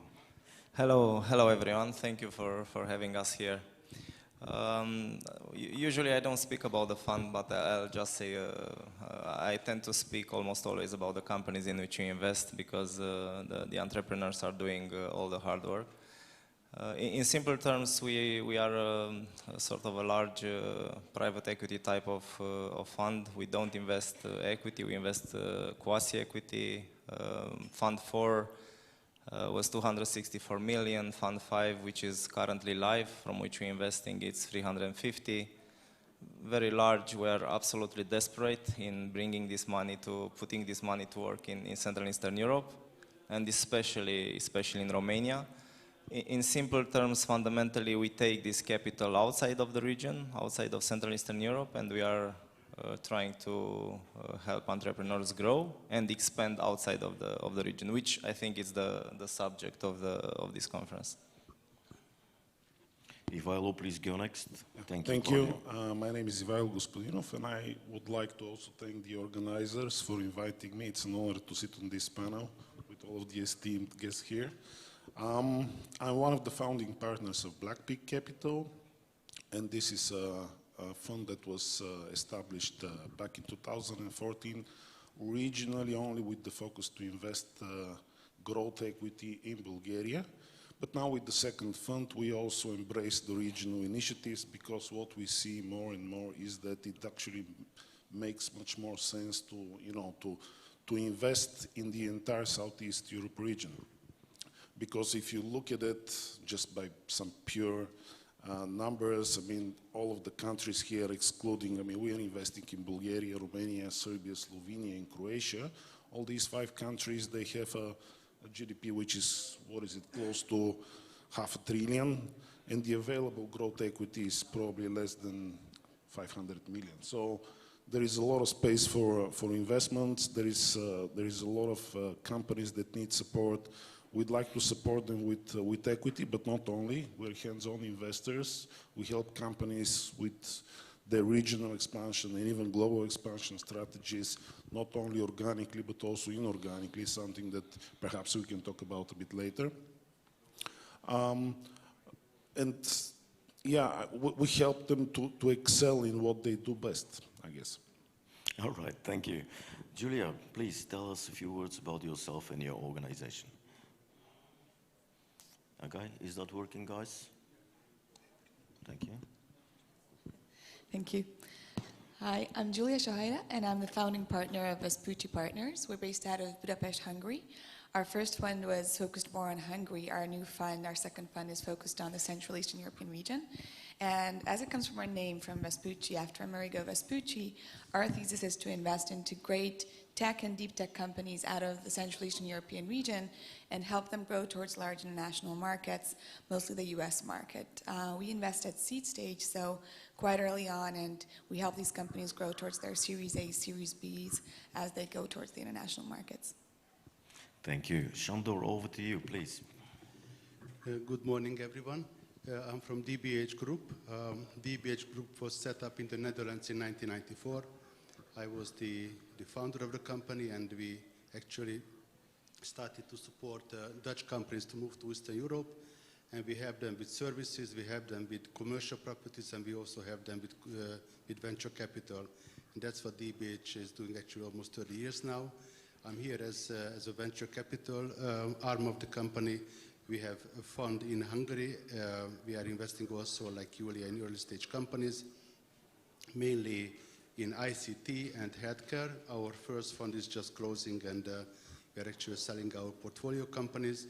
And the second fund we are focusing on is about circular economy and sustainability. Again, so these are all Hungarian legal entities, but the mother company is in the Netherlands, and we can invest outside of Hungary, as we do also in the Netherlands and also in Romania. And we are now heading for new ventures in Bulgaria. Thank you, Shandor. Rudolf, last but not least, please. Hello. My name is Rudi Vizental. I'm CEO and co-founder of Roca Investments. Roca means Romanian capital. We are a local private equity company set up 5 years ago, focused on consolidating the SMEs. We started 5 years ago with 4.5 million euros, and after 5 years we reached an evaluation of 78 million euro after 5 rounds of capital increase. Our model is based on buyout, more exactly on buy and build. And our mission is to develop Romanian brands and transform them into regional champions. Okay, thank you. All right, guys, you see, we have a great group of guys here. And now let's ask the first and the most terrifying question. What is going on? I mean, come on, the world is in turmoil, things are changing. We hear about investment freeze. We hear about, a certain Silicon Valley institution going under. Things are changing and not necessarily in a good way. So guys, tell me, what is going on from your investment perspective? Elvin, can you go please first? I suspect that if we knew the answer to that question, we'd probably be flying our private jets now. Well, 3 or 4 in a row. As Johan pointed out in his address earlier, the world today is defined by volatility. A lot more than we were used to before. And I think that's the word of the day, volatility. lack of visibility, lack of predictability. When we were speaking to banks during the last quarter of 2022, everyone was concerned that there was a crisis coming. As a result, they were tightening their belts, they were restricting lending, and they were telling everyone to be prepared for hard times. During the first quarter of this year, they were saying, what crisis? There's no crisis. We don't see supply chains slowing down. We don't see manufacturing capacity in the region slowing down. We don't see consumption slowing down. Employment is keeping up relatively nicely. So there's no reason to be concerned. They changed the tune again during the second quarter of this year. And this is only regionally. If you look at the signals that analysts and the economies of both Western Europe and US have been giving, they've been blowing hot and cold, both optimistic and pessimistic almost at the same time. And I find that in these times, the only thing that one can do is to be very disciplined in their approach. All right, thank you. That was insightful. Claudia, let's see what you think about it. Not an easy question. I never promised easy, did I? Yeah, we've been doing this for more than 20 years. So we invested 5 funds, close to 1 billion. We've seen the bad, the ugly, the bad, the ugly, and the brothers. But this time I think it's different. And we are trying to make sense of the world, looking at macro themes and pervasive drivers. And I would say that in our book, at least, we are looking at three key issues which are, in a sense, molding the current environment. One is inflation and, of course, the effect on labor market. Second is the world as defined by, let's call it X-world, ex-China world. And I will come to this in a second. And the third one is this artificial intelligence topic, which is pervasive on all the news. But unfortunately, if you dig down, has very, very deep implications in almost wherever you look. And these three, they are not unidirectional. Some of them are pushing the economy in one direction, some in other direction. So inflation, we've been doing quantitative easing and liquidity for a very long time. This boosts, of course, inflation. Inflation, of course, affects the labor market. And I think we are about to witness an inflection point in labor market. If you look in the last 20, 30 years at the tension between labor market and capital, was always on the favored side. So the owners of the capital were able to get more from the value added created by a business. This was about to change. I think we were about an inflection point. If you look at the jobs that are available, not necessarily Romania has a difficult time to provide this type of figures, but you can take ex-proxy EU and US. There are millions of jobs that nobody would take. What does this tell you is that the labor will become more expensive, meaning the value added created by the business, instead of going to the equity, to the capital, will go, which is not good for me because I'm on the equity side. But should have went to the labor. So then you have this is the first driver, inflation, which has this as a result this impact. Then you have the current environment, ex-China world. Everybody's talking about nearshoring, offshoring. All the supply chain is moving for US will be located in Mexico, maybe Canada. For EU, breaking news, probably CE, so which is good for our region. But what does this mean fundamentally is that this is a less effective, cost-effective sort of solution. So the goods and products that will be relocated and produced here will be less effective, which means, again, inflation will be kept at a high level. On the other side of the story, you have this AI story, which is fundamentally extremely powerful, deflationary. In simple terms, I think on knowledge work, The estimation is that 30% of the work can be done through AI, and not in 5 years' time, but in 3-4 quarters. And the cost of doing this will go to, in order of magnitude, you will not have a decrease in cost for lawyers. You are paying 1,000 euro per hour. It will not go to 800 euro, it will go to 200 euro. So it's dramatical as order of magnitude. And that's fundamentally deflationary. We are trying to make sense of all these, let's call it mega trends that we identified, and we are trying to find companies that can navigate within this, which is not easy. Yeah, I know. It doesn't sound very comforting so far. Ivalo, let's see what you have to say. Maybe you will bring some sort of peace of mind, at least for a bit.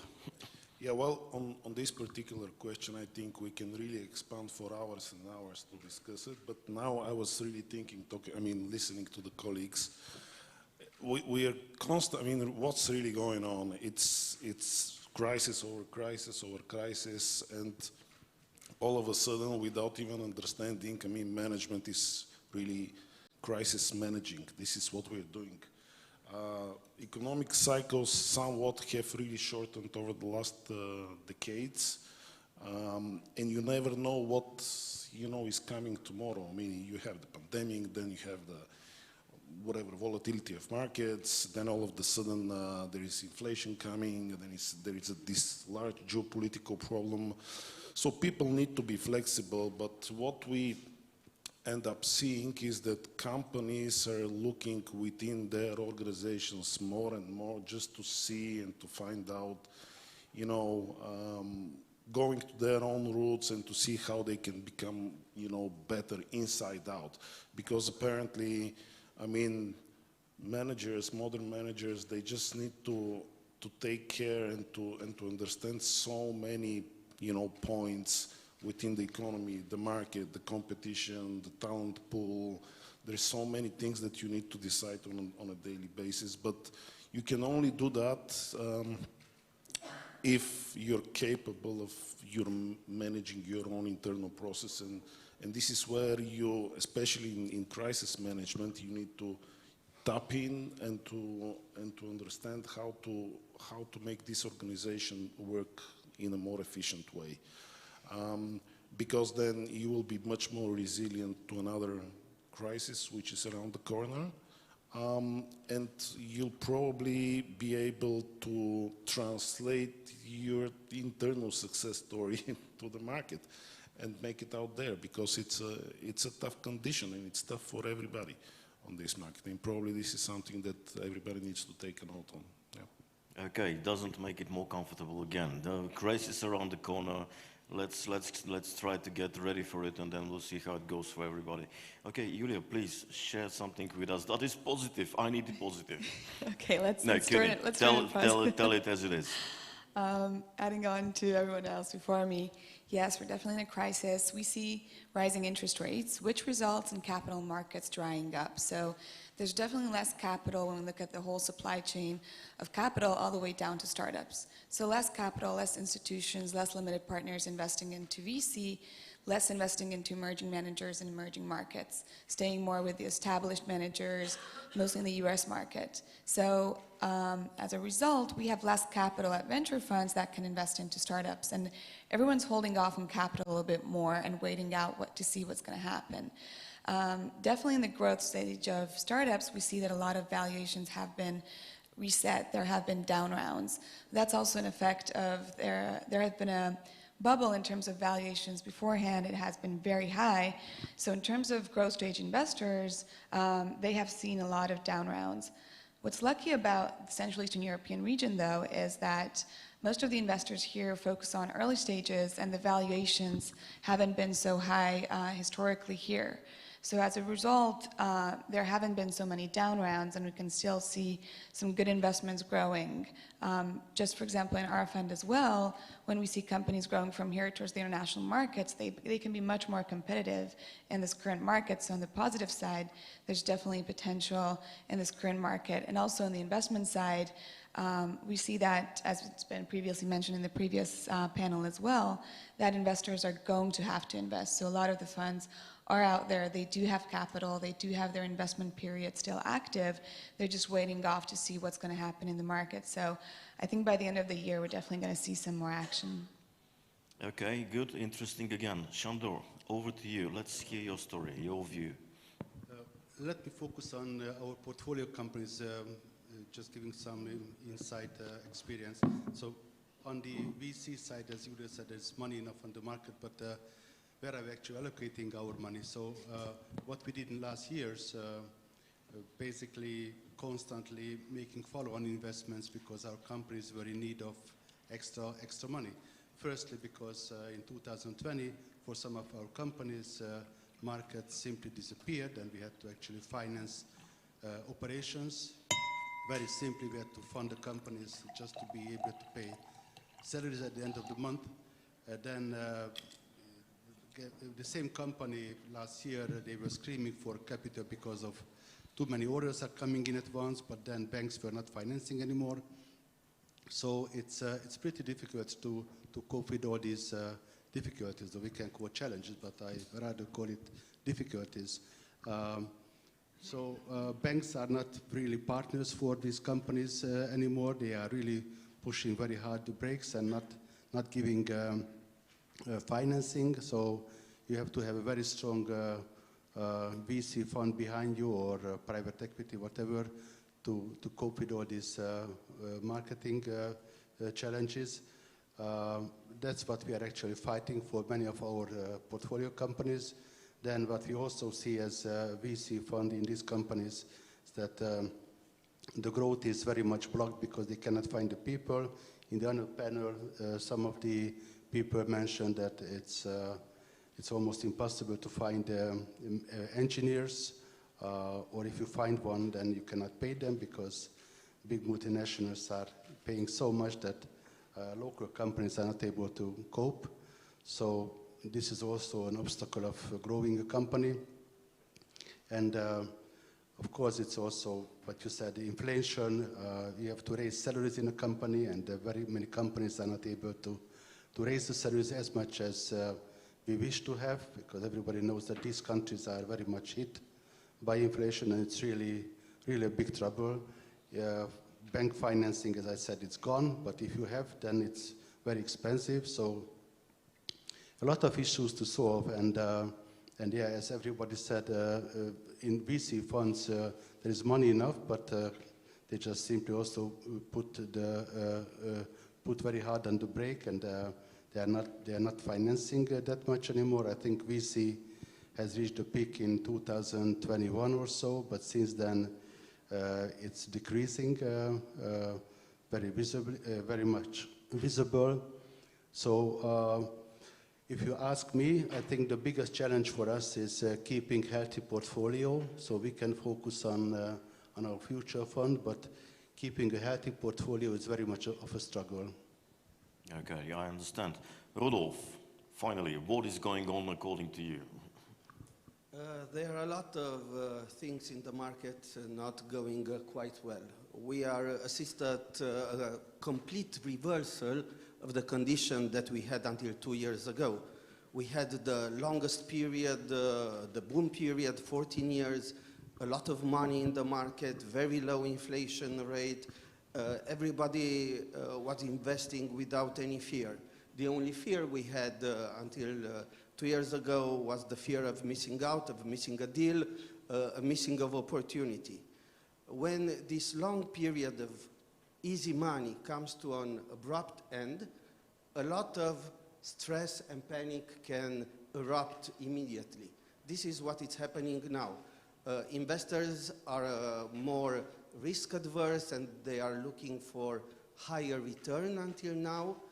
It's a strong likelihood that we are having a recession, but it's not a crisis. As an investor, you have to be optimistic.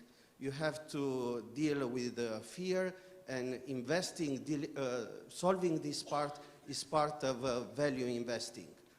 The best investments we made till now were in difficult moments, because in difficult moments you are focusing more and you try to understand better the market.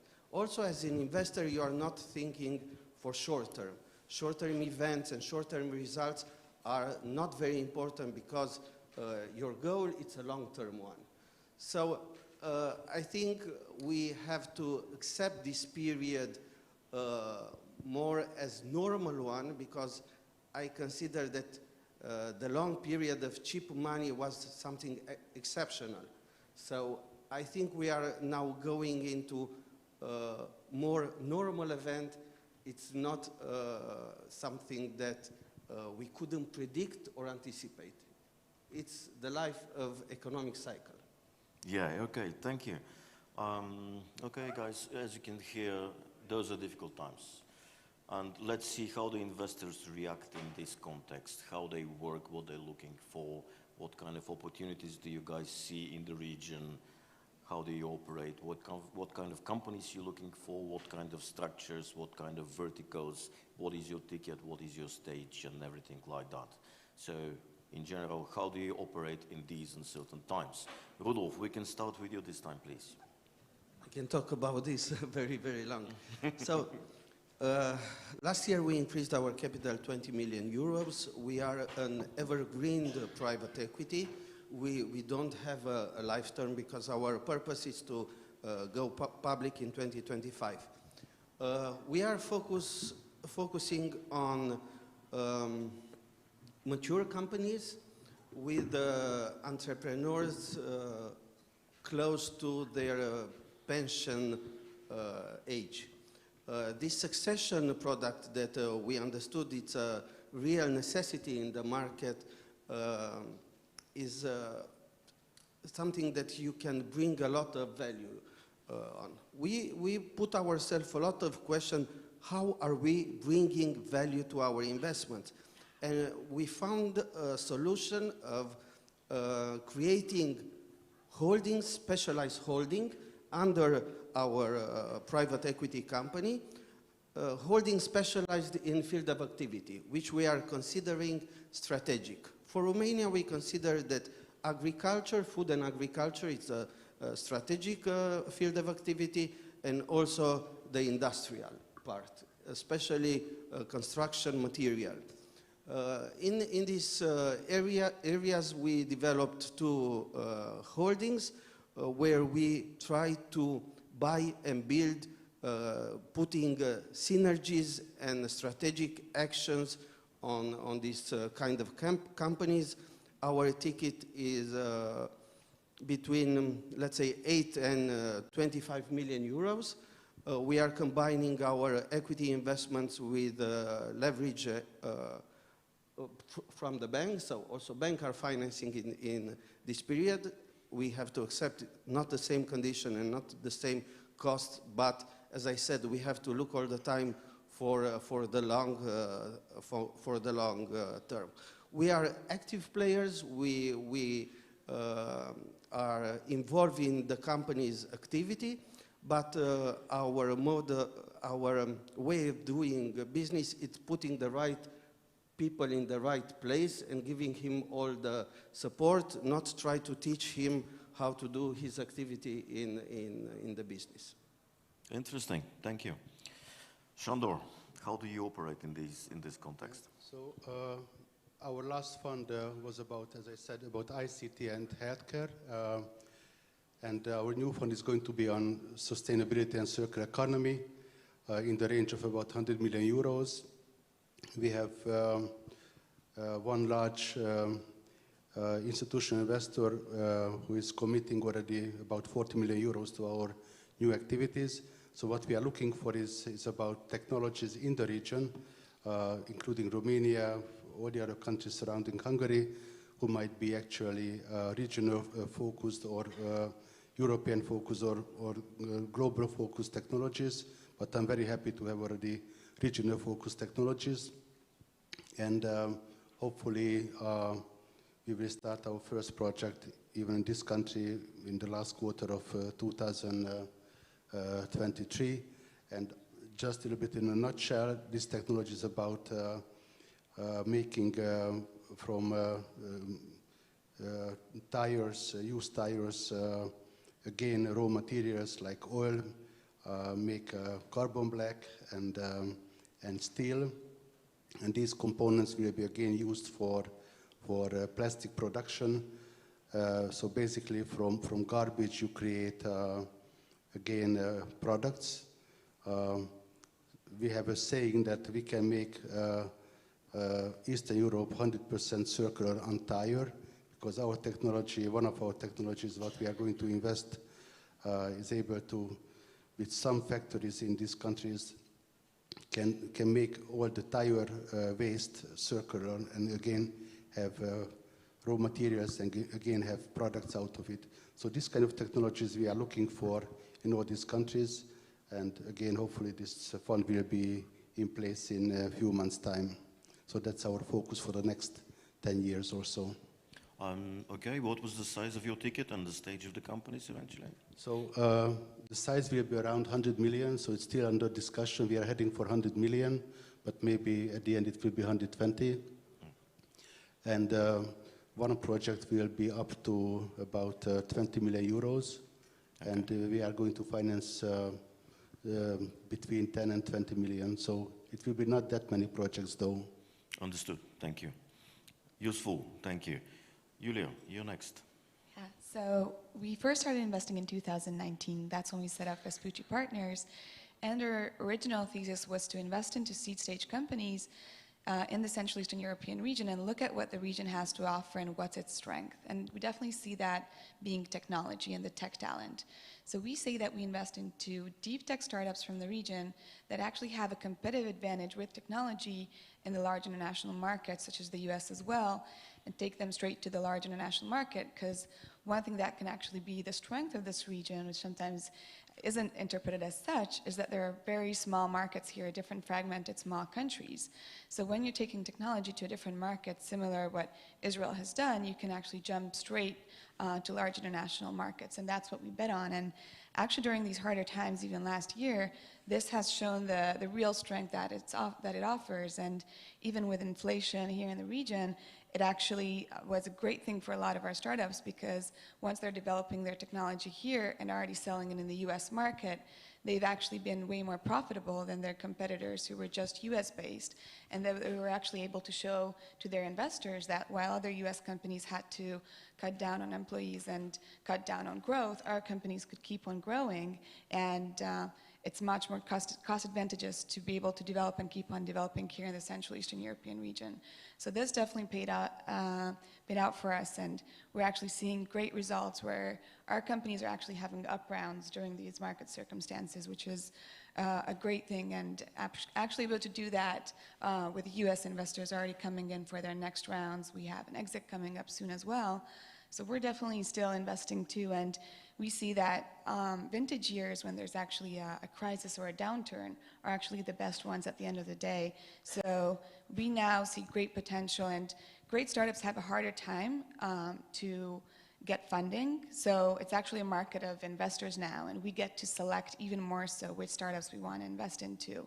We're also now currently fundraising, which on one hand, it's definitely trickier for us as well as a venture capital fund. But being able to show what we have to offer as the Central Eastern European region and what are the advantages to this thesis, we actually see traction there too.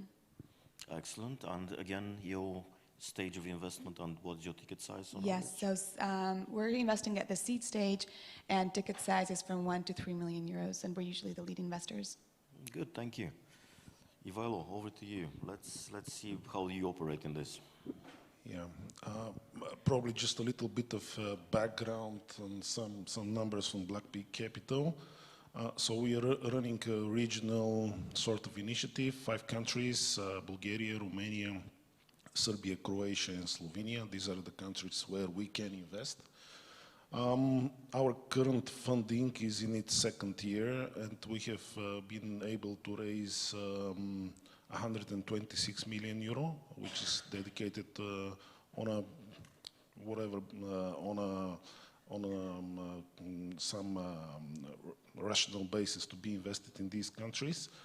We are pure growth equity investor, which means that we would like to invest in more mature companies, companies which have already passed the venture life cycle and have entered into growth stage, companies that have established business model, that have a good market where they operate on, have a stable and well built C-level team that can pull out the business strategy and understands how to grow the company. And we support such entrepreneurs. Our investment ticket can vary anywhere, between 5 and even 15 million euro. So far, we have four investments. We have our first investment is in a company here called Verdino in Romania. We have 2 investments in Bulgaria. We've recently closed an investment in Slovenia. Looking at the pipeline, what I can share is that in all of the countries, we see a lot of opportunities with a lot of interesting companies. We invest agnostically across many sectors. We are not dedicated technology team. We are not dedicated to, specific subsectors. We look at anything from FMCG to technology to engineering to business services, etc., etc. We try to find those business models which are relevant to the specific industry, which can be grown and which can become a dominant player on any market. Of course, everybody is looking for innovations, and these days, what we can also share is that since businesses are now heavily starting to digitalize their operations, we'd also like to, to extend funding to those companies that are already, pushing this forward, because this is basically what markets are expecting, and especially in the B2C, but also B2B segments. This is what you can see. I mean, people and managers, they're requiring this digital transformation. I think what I can also say is that we try to really be hands-on investors and work with the companies to achieve their goals. There isn't a company that we have met that ticks all of the boxes. There is always something that companies need to internally develop, whether that's an expertise towards a specific market or whether it's an expertise towards a specific function of the business. So sometimes we help them with, the economic, social, and governance principles which they need to create with certain policies. We also really work a lot with their inorganic growth strategies. And here I can give you an example, from our first fund. I think collectively with the companies where we invested, we have probably made more than 15 acquisitions of similar companies. We've just had today, I think we're having a signing. We are acquiring a company here in Romania with one of our investees companies. So we believe that this is a strong strategy, but it's not only an acquisition just for the sake of acquiring businesses. This has to be justified, and it has to be looked at very carefully, how it fits your business model, where is the culture, where are the prospects, where can you extract synergies if such are available, would that make any sense on the different markets, can you deploy your technology to the acquired target. There are just so many questions on many levels. The entire integration of an acquired company is always something that could take up to a year. So we are, pushing to these strategies only where we think the companies can actually manage with that. So all in all, we are hands-on investors. We can also do larger tickets because our investor base is sort of diverse. We have the big IFIs such as the European Investment Fund, IFC and EBRD, but also a number of pension funds and insurance companies which are backing up. Together with them, we can invest more money. We've been even currently looking at tickets which exceed 25, 30 million euro, where we can provide part of the capital, and part of the capital can be provided by some of our partners. Okay, that sounds interesting. Thank you. By the way, you invested in EU Shipments, the startup that was on stage here before. So guys, if you want to see the dynamics of the relationship between an investor and a startup, look at those two guys, how they hold hands together, maybe, I don't know. Okay, Claudio, over to you, please. Share your way of operation these days. Yeah. I mean, coming back to the previous point, we are absolutely not scared of investing. We've been here in 2007 when the world crumbled. We had difficult times with the portfolio companies. We stuck by them, restructured everything, put more money, put more capital, and navigated out of that situation. Today we are not there. I mean, we are also probably among the very few that invested 1 month after the corona started, when the world closed down. We had an investment committee. There was a transaction, 100 million euro, and we were thinking, what the hell do we do now? Do we close and send them the money, or? And it was a 3-hour discussion. In the end, we asked for a small price reduction, simply because we are analyzing whether the company will still be there 1 week after we invest, which was a completely different discussion versus 6 months before. So we are not afraid to put the money at work. We are looking for entrepreneurs. As I said, we invest with the quasi-equity, which is good because the entrepreneurs don't get diluted. We've done 56, 57, 58 transactions by now in Central Eastern Europe. 49 exits. So we know how to navigate. I think we have a very experienced team. We've raised last year a different strategy, so we became a multi-strategy type of manager. We raised a credit fund. It's I think among the very few in Central Eastern Europe. In Western Europe, the market is extremely developed and exploded in the last couple of years. We didn't anticipate the interest rate raise, which is a little bit helpful. The new fund, it's run by a completely different management team, but it's controlled by us. And they have a fund of 100 million euro, which is also sizable, smaller than our main fund, but still sizable. Yeah, I mean, we are just. I would, if you allow me, I would just tell a story which links into the topic of the conference. And I will be brief. We invest in Romania, for instance. We invested in a small company in Fund 3, I think. We invest in a small company in Otopeni, in healthcare space. We are industry agnostic. We don't know about a lot about anything. We just learn before we invest. And we took the second best doctor in Austria. We brought him here. We took him to the clinic, and we said it's a radiotherapy, cancer treatment, life-saving type of treatment, highly advanced in healthcare. He spent 1 day looking at the technology, looking at the medical knowledge, looking at the processes, procedures. And then after 1 day, he said, well, this is a spaceship. I said, are you kidding? What do you mean? He said, and this is a story that I constantly tell all the investors when we bring money from outside the region, as I've mentioned before. He said 5% of the treatments in Austria, Germany, France are done on this level of technology that you have in Otopeni. I said, wow. And this is a story that I'm biased because I'm Romanian, of course. We invested in the company. The company was for 5 million euro turnover, a couple of million EBITDA.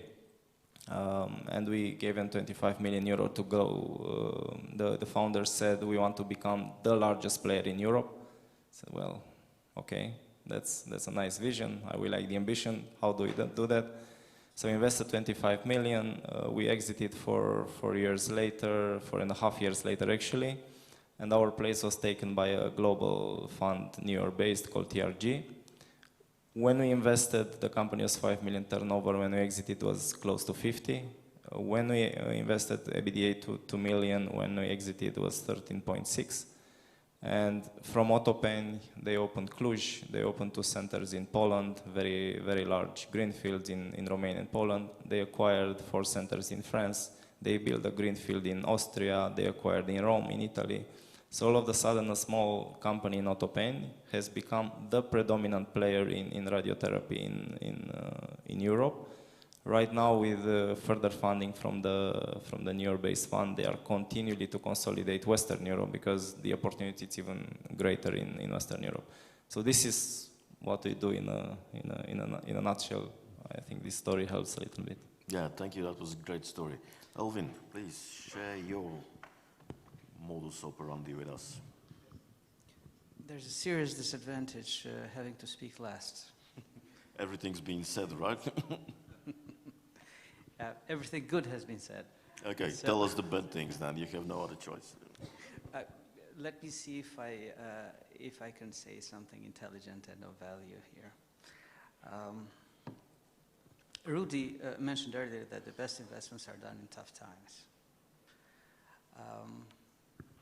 In these tough times, usually the companies with most money, typically Western companies, come in and start buying market share, smaller players, players that can deliver added value in terms of technology, people, or cost manufacturing to their supply chains. For the past 20 years, both in my career as entrepreneur and founder and investor, we've delivered a bit more than $1 billion of value to investors. We've made them rich and happy, but always by selling. When we were setting up this last fund, we decided that instead of being the consolidated, for once, we'd like to be the consolidator. Let's see whether our companies here from the region can start buying up other companies, other competitors, and do successfully on a systematic basis what your company has done so wonderfully. And we do that by basically trying to do everything that my colleagues here said so far, and which I'd rather not repeat. As you have seen, the message from the investors is all the same: how we add value, how we try to create value in our companies. The key is in the execution. If we can help it, and we invest up to 10 million euros in companies, we try to collaborate as much as possible with other investors so that we can enhance both the value of the investments and the value of the companies in which, the value to the founders and to the entrepreneurs. Of course, we'll compete when we have to, but I think all of us are far too small to service properly the needs of all the companies and all the opportunities that are both in Romania and in Bulgaria, and especially if we consider the region as a whole. Okay, thank you. All right, that is how those guys work today. Let's see how they will work in the future. So guys, next question is, how do you think your profession, your investment work will evolve in the future? Can you foretell something? Can you tell us if there is some Invest GPT on the horizon and we're going to be doing these things in a different way? And Elvin, you start first, so you can say the clever things first. I was looking at the ad here, and I see that P2's sort of punchline is common sense makes sense. However, I think we're grown-ups and we know that common sense is not so common.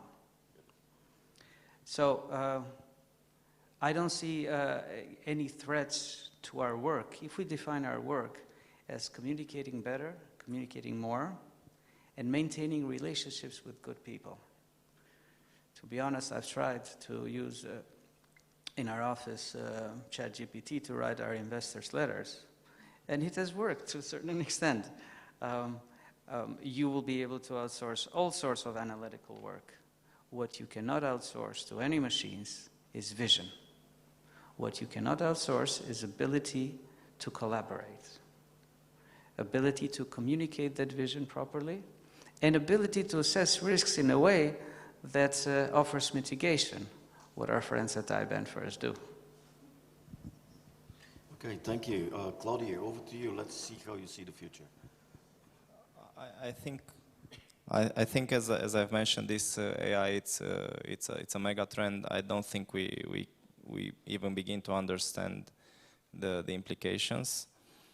I have to admit that my kids used the ChatGPT before me. I'm a little bit ashamed by this. Now they have as a starting point the internet ChatGPT, so they are forced to think in terms of how they can use it. They also tricked a little bit in school because it can write essays, but then there is another software which is changing language in the essay read by GPT, so the professor cannot figure out that they cheated. It's absolutely amazing. Now, jokes aside, we are trying to figure out a way to deploy this type of tool in our industry. I'm a late stage investor. So I'm investing in number 1, 2, 3 type of player, mature companies. In VC world, I was in Boston recently. The discussion is completely different. The discussion was, and this may be a shock, but the conversation was between the VC partners, same level as we are. They were saying, I had a 1 billion euro VC fund. The next one, I think, will be 30 million, 50 million. And it's absolutely mind-blowing and so disruptive. And the explanation is very simple. Do you need a legal entity to create products these days with this artificial intelligence? The answer is no. And there is a famous example, which is, I will just repeat it. I just took this example from somebody smarter than me. It took 6 hours to create an object recognition software. 2 years ago, Sequoia of the world would have invested 50 million euro in the startup to create this type of product. Now in 6 hours, one guy at home, no coding experience was... then the question is, do you need the VC industry as... So my point is, of course, I'm exaggerating. My point is that we cannot try to understand at this point in time the implication, and it's immensely disruptive. It's also immensely disruptive from a completely different consideration. If you look at all the big tech companies, the 4 famous, Facebook, whatever, in terms of innovation, if you clinically look at it, last innovation was 12, 13 years ago. So if you take any of them, Google, Facebook, whatever. While right now we are on a sort of world-changing platform with this AI, and innovation is very fast. But not only it's very fast, but iteration it's extremely fast. I mean, let's take the iPhone. It took a couple of years for the next iPhone to show up. Right now, ChatGPT 3.5, 3 months later, you had 4, which is significantly improved. So you don't have to deal only with innovation. You also have to deal with the speed of iteration, which is very, very, very difficult to assess. So we are trying to incorporate in our businesses, and we are trying to also look for companies that have the ability to handle this key issue. Okay, thank you. Ivailo, go on. Yeah, what to say? We had an internal strategy meeting last week also, just to discuss, where the fund is heading, how we abide the strategy, and we actually touched upon this subject, ChatGPT, artificial intelligence, how better we can take advantage of it, what about our companies, etc., etc. I personally think that, yeah, I mean, this technology is going to influence everybody, including our industry. I mean, that's way sure. The question is, I mean, because everybody's now talking about the singularity point, and at that point, probably there wouldn't even be a need of private equity, to service other industries. Who knows? So I'm not going to be too clever to give out answers what's going to happen in the next 5 to 10 years. A lot of things are going to definitely change. I don't personally believe that private equity fund management will be that heavily augmented. Not unless we're going to be talking to machines, if, you know, artificial intelligence is going to make up choices.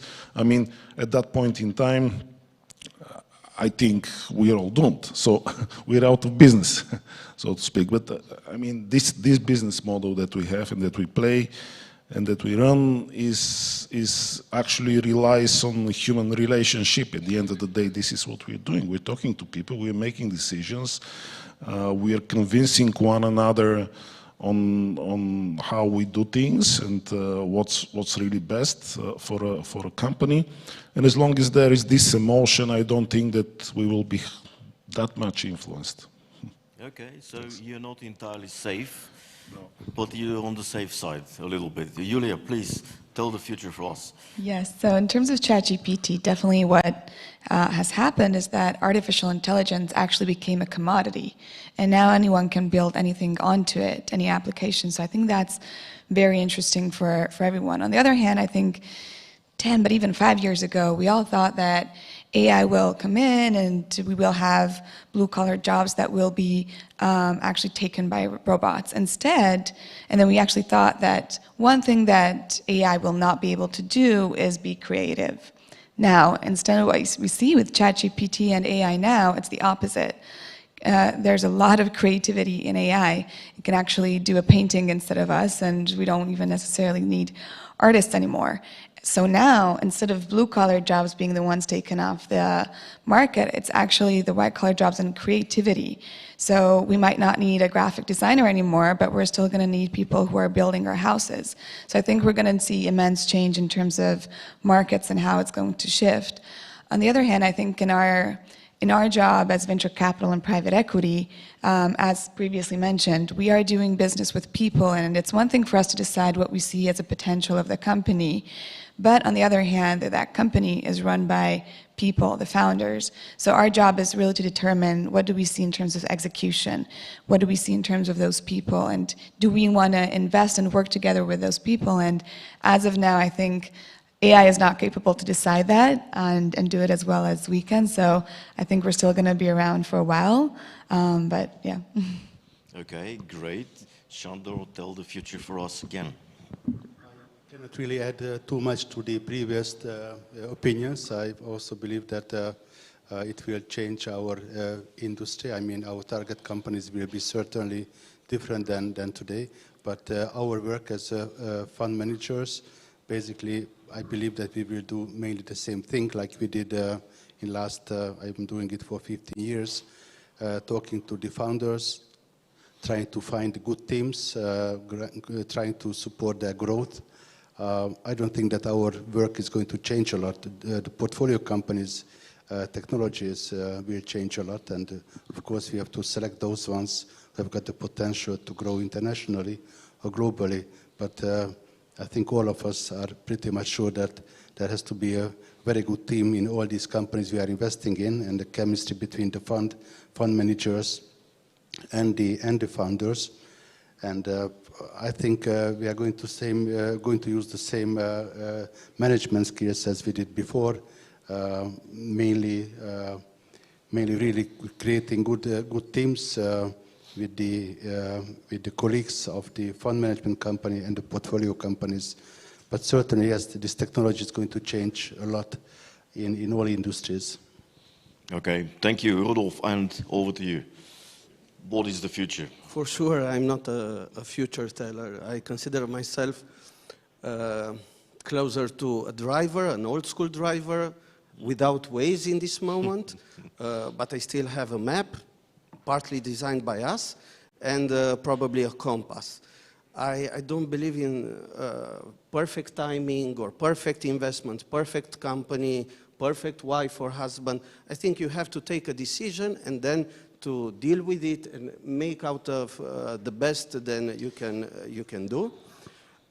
In this moment, I still think the best investment is in a performant team, which are not waiting the future to unfold in front of us, but we are taking an active role and try to shape our own future and accept the decision that we are taking, and for sure not all the decision will be profitable, not all our investments will have 3 times the money, but this is the responsible part and the optimistic part of the investor, the role that we have to take. And this role will not change. Yeah, thank you. Guys, it often seems from the outside that these guys' life is a little bit too comfortable. Investors kind of live a comfortable life. Now you know that this is not exactly correct because they have fears, they have uncertainties and everything else. Now let's make life a little bit more difficult for them and ask them questions. We have like a couple of more minutes for questions, so who wants to shoot first?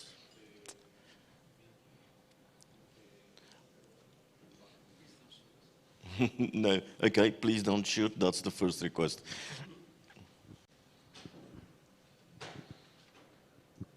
There was somebody over there, I think. Okay.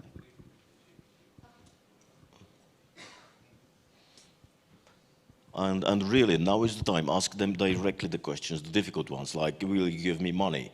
How much I can get? Things like that. In the artificial intelligence discussion, there is another big discussion about regulating. And this summer, probably, the European Union will discuss the AI Act. And everybody is expecting EU to be tougher, as usual, than other regions. And everybody's wondering what will be this tougher legislation impacting the investment in AI. So my question is, what do you think about this subject? Investment in AI and regulation, we usually in the EU have tougher regulations than anyone else. How would that affect our, chance to be successful in AI? Is that the right question? Okay, thank you. Quickly, guys, a couple of words, all of you, and then I will take one more question, and that's going to be it. So we're starting from Rudolf because he finished last. So we are not investing in startups. We are not a VC. We are a buyout, mature companies. I'm using ChatGPT only when I have to write an ugly email and I ask the AI to transform it into a polite one. So I'm not the right person to answer to this question. Okay, fair. That's a good question. Shandor, do you have anything to add? Me neither. Honestly, we are not very much in deep of analyzing this yet. Of course, we are following, but in our investment decisions, it's not taking any role yet as of today. Good. Julia? Yeah, so as previously mentioned, I think we also always have to adapt. And as of now, what we see is definitely ChatGPT AI is a trend. And when we invest into companies, we don't only have to look at whether that company actually has a need in the market, but do we actually see need in terms of investors wanting to invest into that particular area in their next rounds in the next few years and eventually exit. So definitely AI is a trend now. We are looking at it. We're looking at it in terms of investments as well. And obviously, as regulations come, we're going to have to adapt and see where the opportunities are. But as of now, we have pretty much no clue what it's going to entail. Thank you. Ival? To be honest, I really don't know how this regulation will develop. At the end of the day, I think if this is to be regulated, it needs to be carefully discussed on probably industry by industry level, because different industries will have actually different acknowledgement to such use, especially with the more developed versions of such artificial intelligence. It probably should be regulated because at some point in time will be a security point. And in which way and how, given how European Union is being able to put forward regulation, I really don't know. Hopefully, in the coming 1.5 to 2 years, we'll probably even less than that time, we will be evidencing some results out of such regulation. Okay, thank you. Claudio, what do you think? Well, I think 99.9% of the case uses for artificial intelligence will be extremely spectacularly useful for us. The rest is, it's a nuclear type of bomb. You need regulation to cover that 0.01%. So I'm happy to see any type of regulation.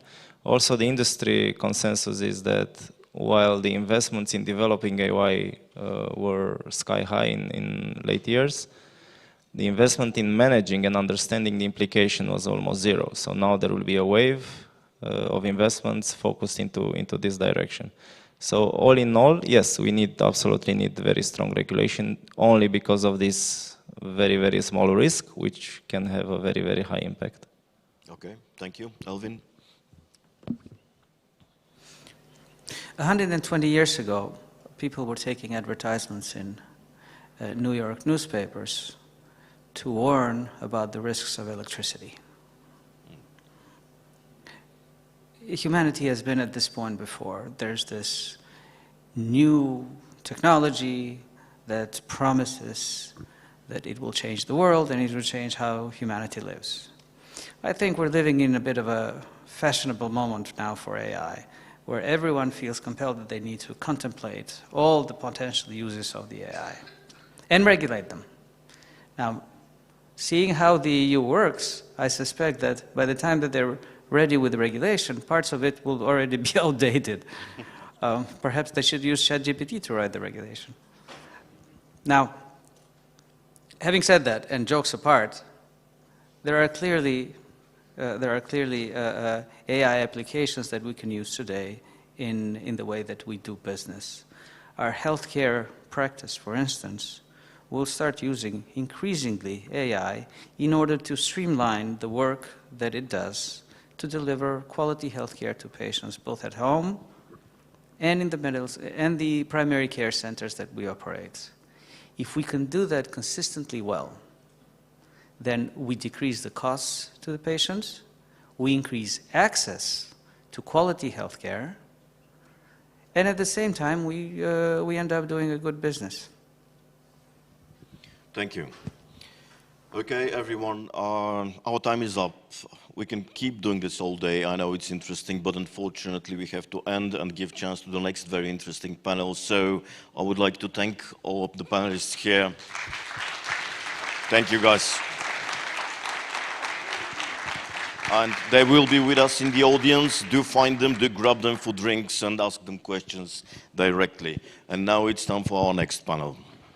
I'd like to invite Martin Orosz. Is from Hungary, business director of content development at Portfolio Hungary.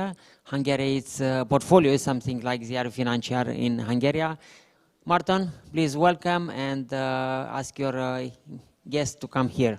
All right, thank you so much. Ladies and gentlemen, welcome to the last panel. We are approaching to the end of the conference, but I believe that it's going to be super exciting. And I've seen that all of you have been listening pretty carefully in the last, let's say, 3 hours. So I'd like to ask if you want to join me with a 1-minute exercise and 1-minute gymnastics. Let's just get some energy for the last panel. Who wants to join? Let's stand up, please. Okay, everyone, please stand up. And let's start with we should turn our heads like this. Okay, and back forth. Okay, we should turn our shoulders a bit. Like this. Okay, now what is coming? The hips are coming. Let's do this. Okay, and let's turn our legs a bit because we've been sitting all day. Like this one. Okay, you've been doing a great job. And let's take a deep breath. Can you feel the business energy going through you? I hope so. Okay, you can have a seat and let me invite my panelists here, who is going to be Daniel Spiridon, CEO Hungary of IMAG, Georgia Moroianu, CEO of Flip, Alexander Alexiev, CEO of Sat Health, and Barnabás Kornél Tóth, Head of Business Development, Chameleon Smart Home.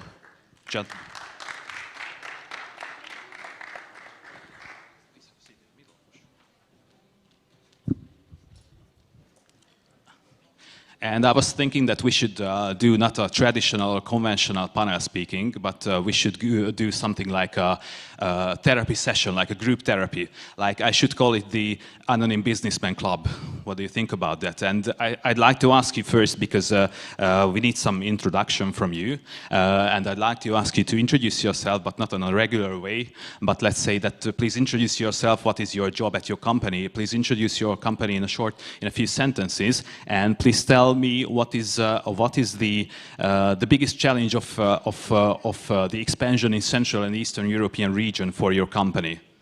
I think I started as the therapist. Okay, so I'm Márton. I'm 40 years old. I'm working at Portfolio, which is the Hungarian Zero Financiar. And we are doing media business for sure and conference business for sure.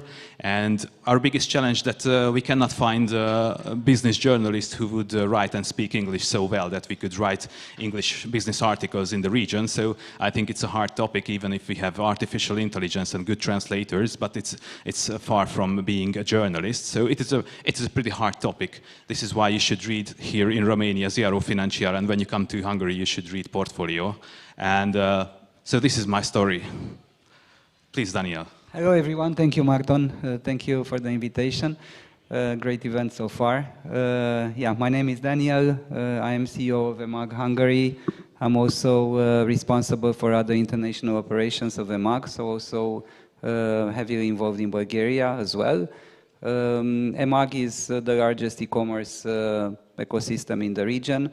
As a group, and on the e-commerce side we are market leaders in the 3 countries we are in Romania, in Bulgaria and in Hungary.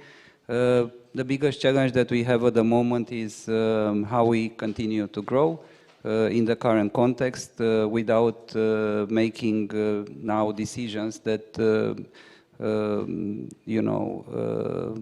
hinder the growth, but actually making the decisions that enable us to grow even more in the future. Hi everyone, thanks for the invitation. So my name is George. I'm one of the 3 founders and the CEO of Flip. Flip is the largest e-commerce for refurbished smartphones and very soon refurbished electronics in Central Eastern Europe. We have launched the company in very end of 2019, beginning of 2020. So it's been a little bit more than 3.5 years since we've been on the market. And from 3 co-founders, we are now a company that has done roughly 40 million euro in sales last year. We are 170 colleagues in the organization, and we are present in 3 countries, Romania being our main market, and then last year we also launched Bulgaria and Hungary. And I would say the biggest challenge, very similar to, but perhaps on a smaller scale, is similar to what Daniel has said, is basically trying to continue the land grab and the expansion, the territorial expansion in this region, but at the same time keeping a very lean cost structure. Hello. My name is Alexander Alexiev. I'm founder and CEO of SatHealth. My company was founded in 2017, and we started with data and analytics for the pharmaceutical industry. We are serving pharmaceutical producers, which are international big 20 companies, with market data, market analysis, market researches. And in 2018, we started serving them also with patient support programs. We are providing different kind of services directly to the patients, which are treated with mostly biological drugs during their whole treatment process. We saw that there are a lot of needs for the patients, and that's why last year we started a new initiative serving directly different kind of healthcare services to the patients. In late last year, we found our investor, which is helping us to grow. And currently we are acquiring different kind of medical centers, polyclinics, expanding our telehealth services, and looking for expansion in several markets. Thank you. Well, first of all, thank you, Ivan, first, for the chance to participate on this very special therapy session. I even tried to form a circle a little bit for the event. Well, Chameleon Smart Home is a home automation company based in Hungary, in Budapest. But I'm leading the international expansion of the company. And actually, Romania is one of our targets. We started our operations here at the end of 2021, and since then we have more than 25 partners throughout Romania, and we see it as a promising market. And despite of the fact that we are still a small company, we had huge aspirations for growth, even in this region, but outside of the region as well. So in this region, we are currently participating, we currently have operations in Hungary, in Romania, in Serbia, some in Germany, but as well now we have projects in Canada, so across the sea as well. That's it for now, I guess. Okay, thanks for the honesty. And I just love to ask, when I'm doing interviews with CEOs in Hungary, I always ask them what is their strategy. And in these months and these years, what we are living, I think that we are living in a pretty difficult era.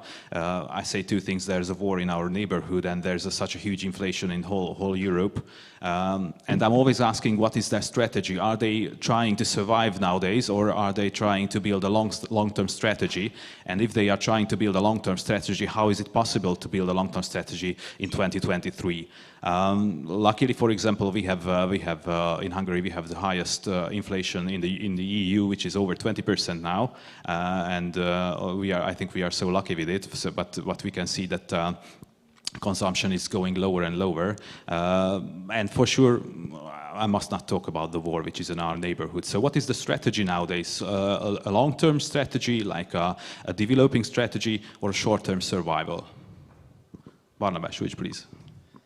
Well, both. Like you obviously have to fight the current conditions, and you have to face the challenges that are around us. But as representing a company which plays a role in an industry which is very much tied to the constructions and the construction industry, for us almost everything is about the long term. Like we cannot think in short terms, because our focus is condominiums. Like imagine, like from the design to the actual finish of a condominium that can last 3 years or 4 years even. So you always have to focus on the long term.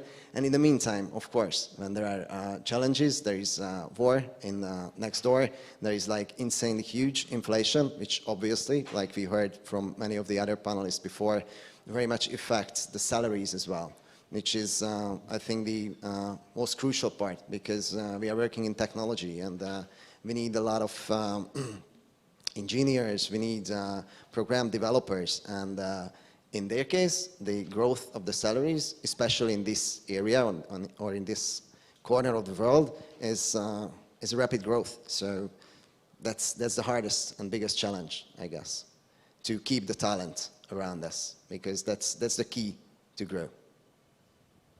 But I believe in Bulgaria you have way too different challenges, no? Not so big difference. I would just agree with Barnabas that you have to have a long-term strategy, and in the meanwhile you should adapt to the changes, because we are living in a constant changing world, And especially in the healthcare, there are so many innovations that you should be tracking them and to be adapting your technologies and your services according to the current situation. Yeah, the main challenge are for me the people and the financing. I think everywhere we are looking for the same challenges in terms of lacking of personnel, which is qualified, and especially in healthcare, everybody is talking about lack of doctors and nurses. So the situation in Bulgaria is pretty much similar. Yeah. So I would say for us, the situation is a little bit different, and perhaps we are, in fact, even helped a bit by the tougher macroeconomical times. So as people look to, I don't know, reduce their spending, obviously our products, refurbished electronics they come in at cheaper prices. And we become a much more obvious choice for consumers. So I would say that we get a little bit of headwinds for this. In the same time, we're also looking at long term. So we know, and we've established to ourselves that the strategy that we're taking is we want to be the leader in the region, meaning that we want to do investments that help us gain market share in the region and help us consolidate our presence. In the same time, we do believe that we can do all of this with a very, very lean cost structure in order to not to put anything at risk. So I would say long-term outlook, but also short-term actions.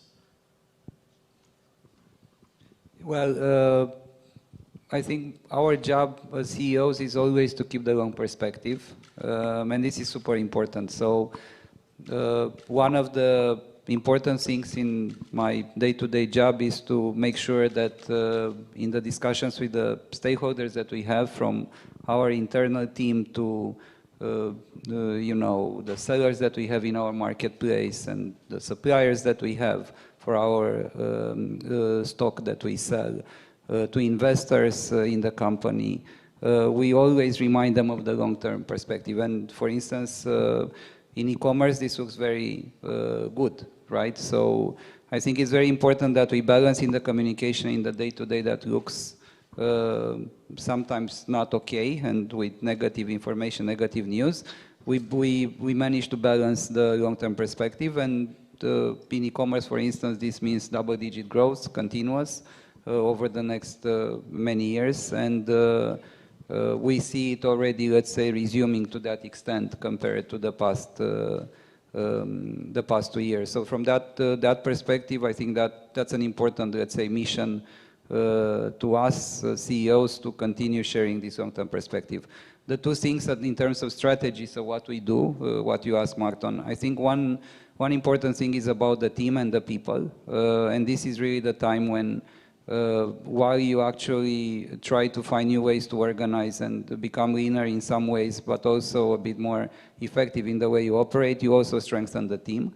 So at EMAG, we invested a lot in strengthening the team and getting people on board and making sure that they share the same vision and the same long-term perspective. And the second thing is, and this is also super important, is that we also change sometimes the narrative. And I give you a very specific example. For some of the entrepreneurs that we work with, even if the time is difficult, they actually sell more. Because we have, for instance, in our regional marketplace, in the last 1.5 years, let's say so, when the economic climate changed to a certain extent, we have around 3,000 entrepreneurs that started selling from Romania to Hungary and Bulgaria, or from Hungary and Bulgaria to the other two countries. And effectively, for these sellers, they actually sell more. These are entrepreneurs that, even in the current context, with the support of EMAG and the technology and the platforms that we offer, they can actually say, well, I'm doing better now than I was doing a couple of years back. So this, I think, having also this side of the picture, that there is sometimes also winners in a certain context, it is very important. And also for entrepreneurs, seeing the opportunities that are offered, and you know, EMAG is one of them, but also many others, to continue growing, it's super, super important. And is it easier, all of you feel this, is it easier to grow now and expand now in this region than it was 2, 3, 5 years ago? Or you have much more difficulties?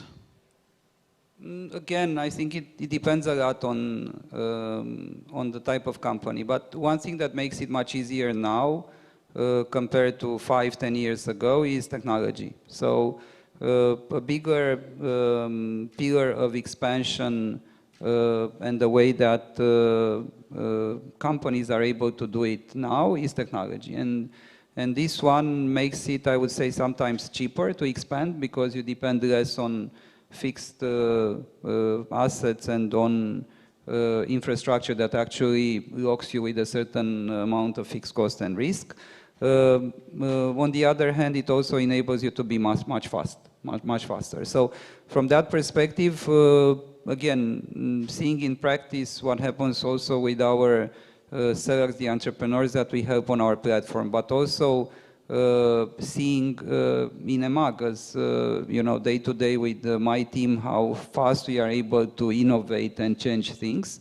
I actually think that from that perspective, the access to ideas and innovation that drive growth is now much better, and it's in that way easier.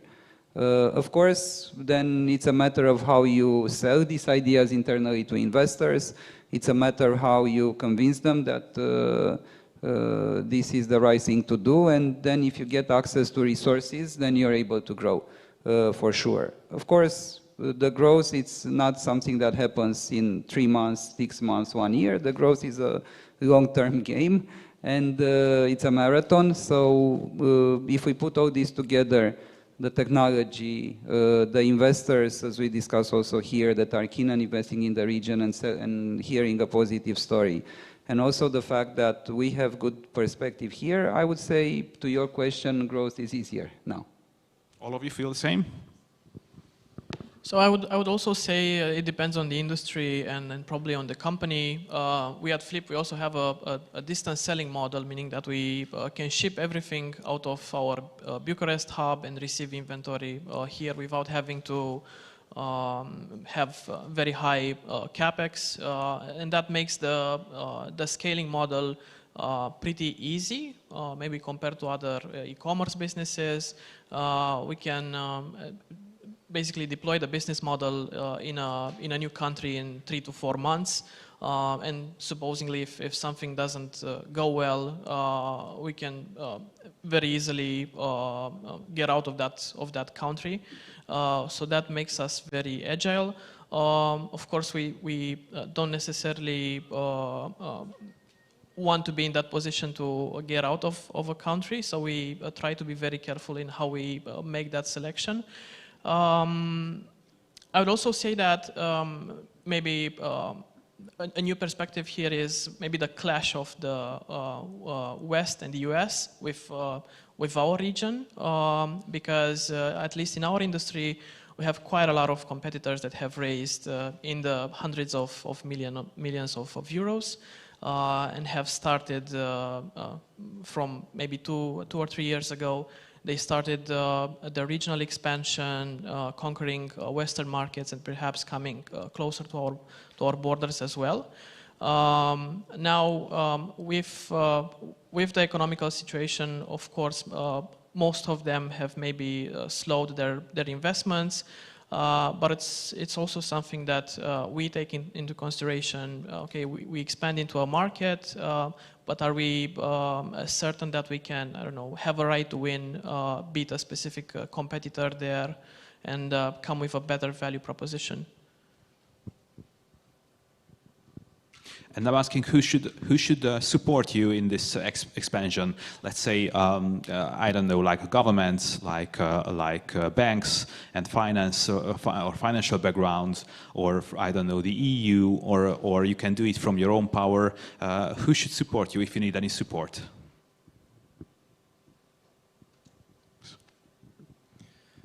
I can share from my experience that banks are not very reluctant to help entrepreneurs and startups.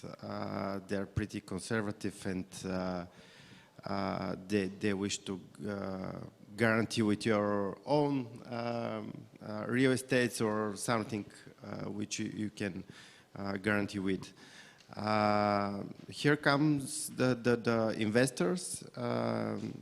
Any kind of funds like venture capital or equity funds, which are actually seeing the potential in startups and investing in order to grow it.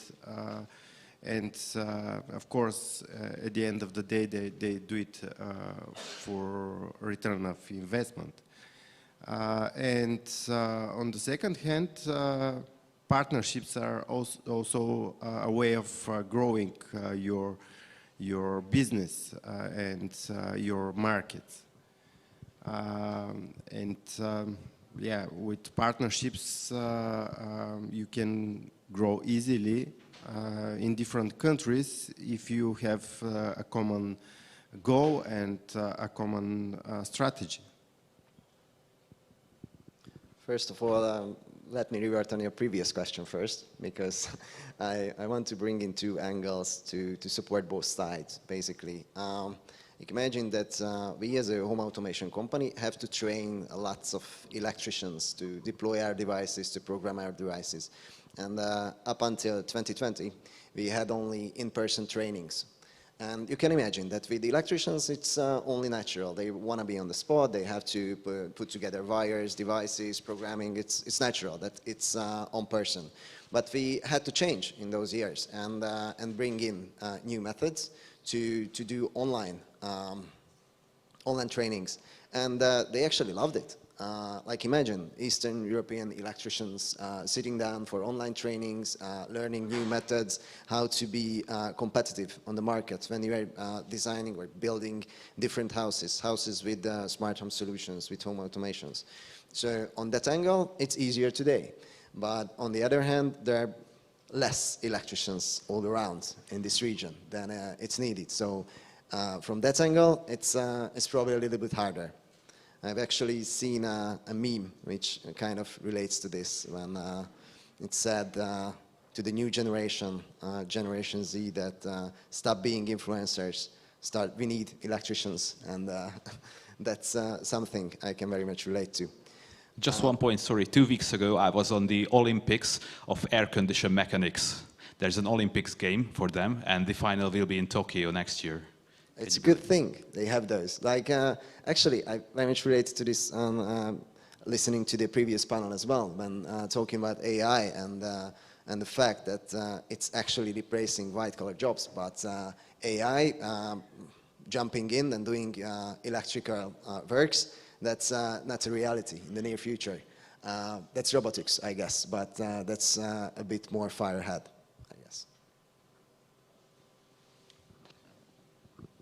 I think as we are talking about, let's say, expanding in the region, we all start from one country, and in that country we develop, let's say, the formula for success. And one of the things that actually enables you to grow, and it's very important in terms of support, is how do you transfer that formula of success to the new countries. So one super important help, and we see it and we focus on it a lot on EMAG, is how to take the knowledge. Yeah, how to take the knowledge, how to make sure that you allocate resources also from the, let's say, mother country, the core country, where you have a lot more experience and where you have a lot more resources typically than what you have in the new countries, and how you ensure that this actually flows into the new operations that you set up. And making that, making the right incentives around that, making the right collaboration approach around that, and ensuring that this is fast So you don't have a lag between what you develop in the core country and what you actually do in the, let's say, subsidiaries or in the new countries you're expanding in. These are very important factors for success in the long run. Okay, but because we are here on a business conference in Bucharest, and probably after our panel at the lunch, you can make some relations and some new contacts. My question is that, do you need international connections or local support for your extension?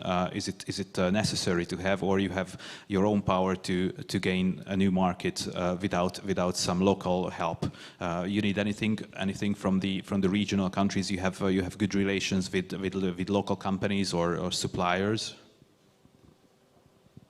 So again, I believe it depends on maybe the business model, but I would dare to say that for most companies, in order to win in the long run, we do actually need some type of geographical expertise, I would say, and feet on the ground.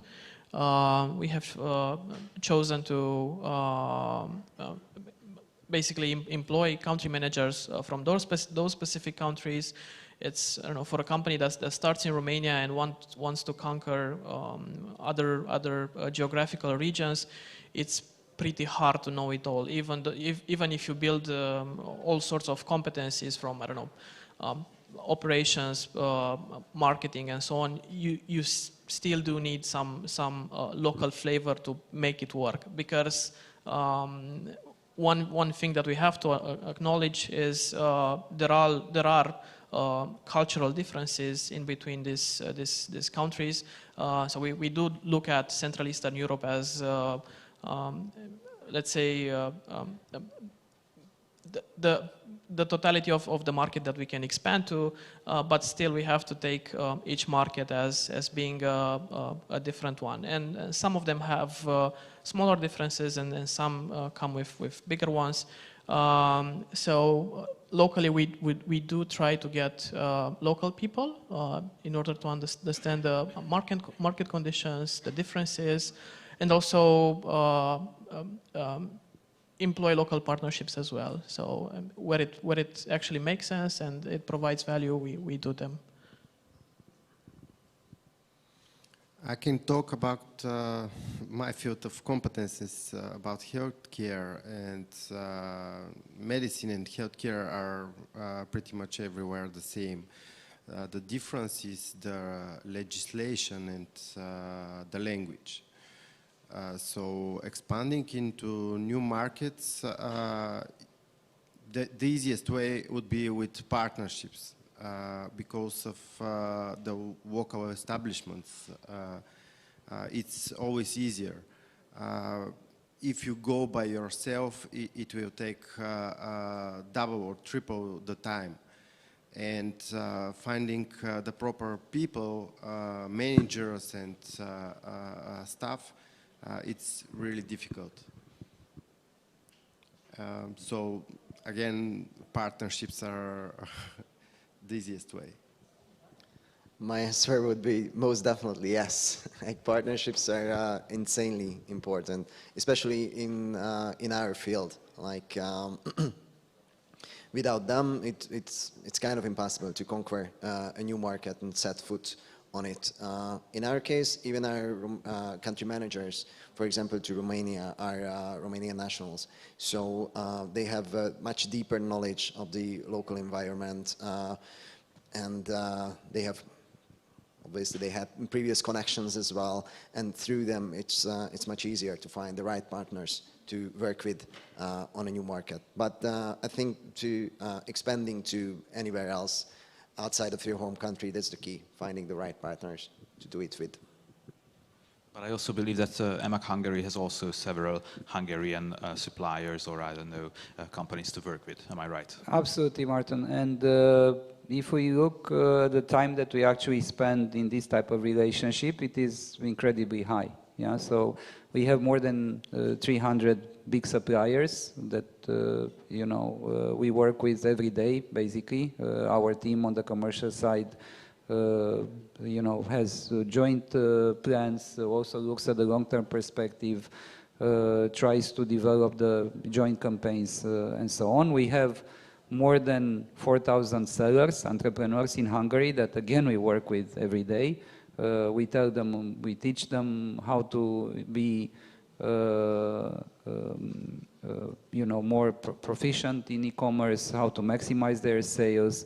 And of course, the products that they bring on our platform, they make a difference for our customers. So it is, let's say, mutual benefit, and they are essential for our growth in Hungary. We work with a lot of local entities because, for instance, we developed infrastructure for e-commerce there. We developed a warehouse that now allows us to do very good operations for the customers there, but is required a lot of work with the local authorities at the local level, at the central level. We are expanding together with our same-day colleagues. We are expanding the locker network, the EasyBox network there as well, and this also requires collaboration. So I think your point around how you do that on an everyday basis, you develop the muscle of that and make sure that you don't stay in your office and forget about the outside world. It is absolutely critical. And having local people that can navigate this environment is super important. Let me turn back to one of my first questions. We have mentioned that we are living in a difficult era and in a difficult region. But do you feel that this know-how, what you gather here from this region and from this era or from these years, does it help you to grow your business abroad, like in Western Europe or in Asia or in the US? Is it supporting you these circumstances to be a braver entrepreneur and to grow your business out of this region? I would say yes. So as Daniel mentioned, the first country where you launch is basically the country where you develop your playbook, where you learn how to make your first sales, and then as time passes to add to that business model. So I would say, I don't know, maybe 70% of our playbook has been developed in Romania, and then the other 30% is maybe adjusted according to the market conditions, competitors, and so on. I would also add maybe that it's also what changed from maybe the past year to this year is I would say the mindset of the entrepreneurs, or at least in our case, last year has been nothing else mattered than growth. We looked at basically EBITDA was I wouldn't say a strange KPI, but we certainly, it didn't matter as much as top line growth. As for most of the startups that have been in this cycle. So it was all about land grab. We added more than 100 people in our team. We basically created this entire organization. Processes were all cracking up, and we expanded in 2 new countries. So it was very much newness. And as a small startup, as a growing startup, most of the times the processes can keep up with this type of growth. So what happened is this year, maybe I would say the benefit of it is that we have a lot more time to do things better, with maybe more data behind, with more intention to align our entire team. So this has been for us as I would say first-time entrepreneurs, it's very interesting to live through this to this lifetime of the cycle, and it's been a change of mindset. And in the beginning, we looked at it as okay, growth was maybe more interesting, a lot of new stuff on your plate, maybe more shiny things. Now we try to take it as, okay, the challenge right now is to make the company profitable, and that in itself is also a very, very interesting and challenging thing to do. So it's just a shift in perspective.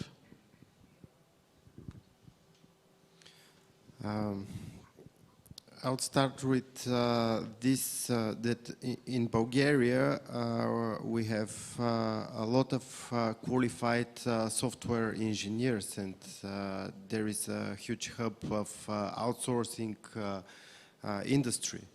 And developing technology in Bulgaria, it's still cheaper than in the Western countries and in the USA. So when you develop your product locally, it is easier to export it on, with higher margin, and it is on quality level as other products which are on the market. And speaking about technology in our field of work, the COVID triggered the digitalization of healthcare, and nowadays, speaking about AI and the new technologies, it is speeding up those processes, and yeah, developing your product and exporting it, it is worth doing it.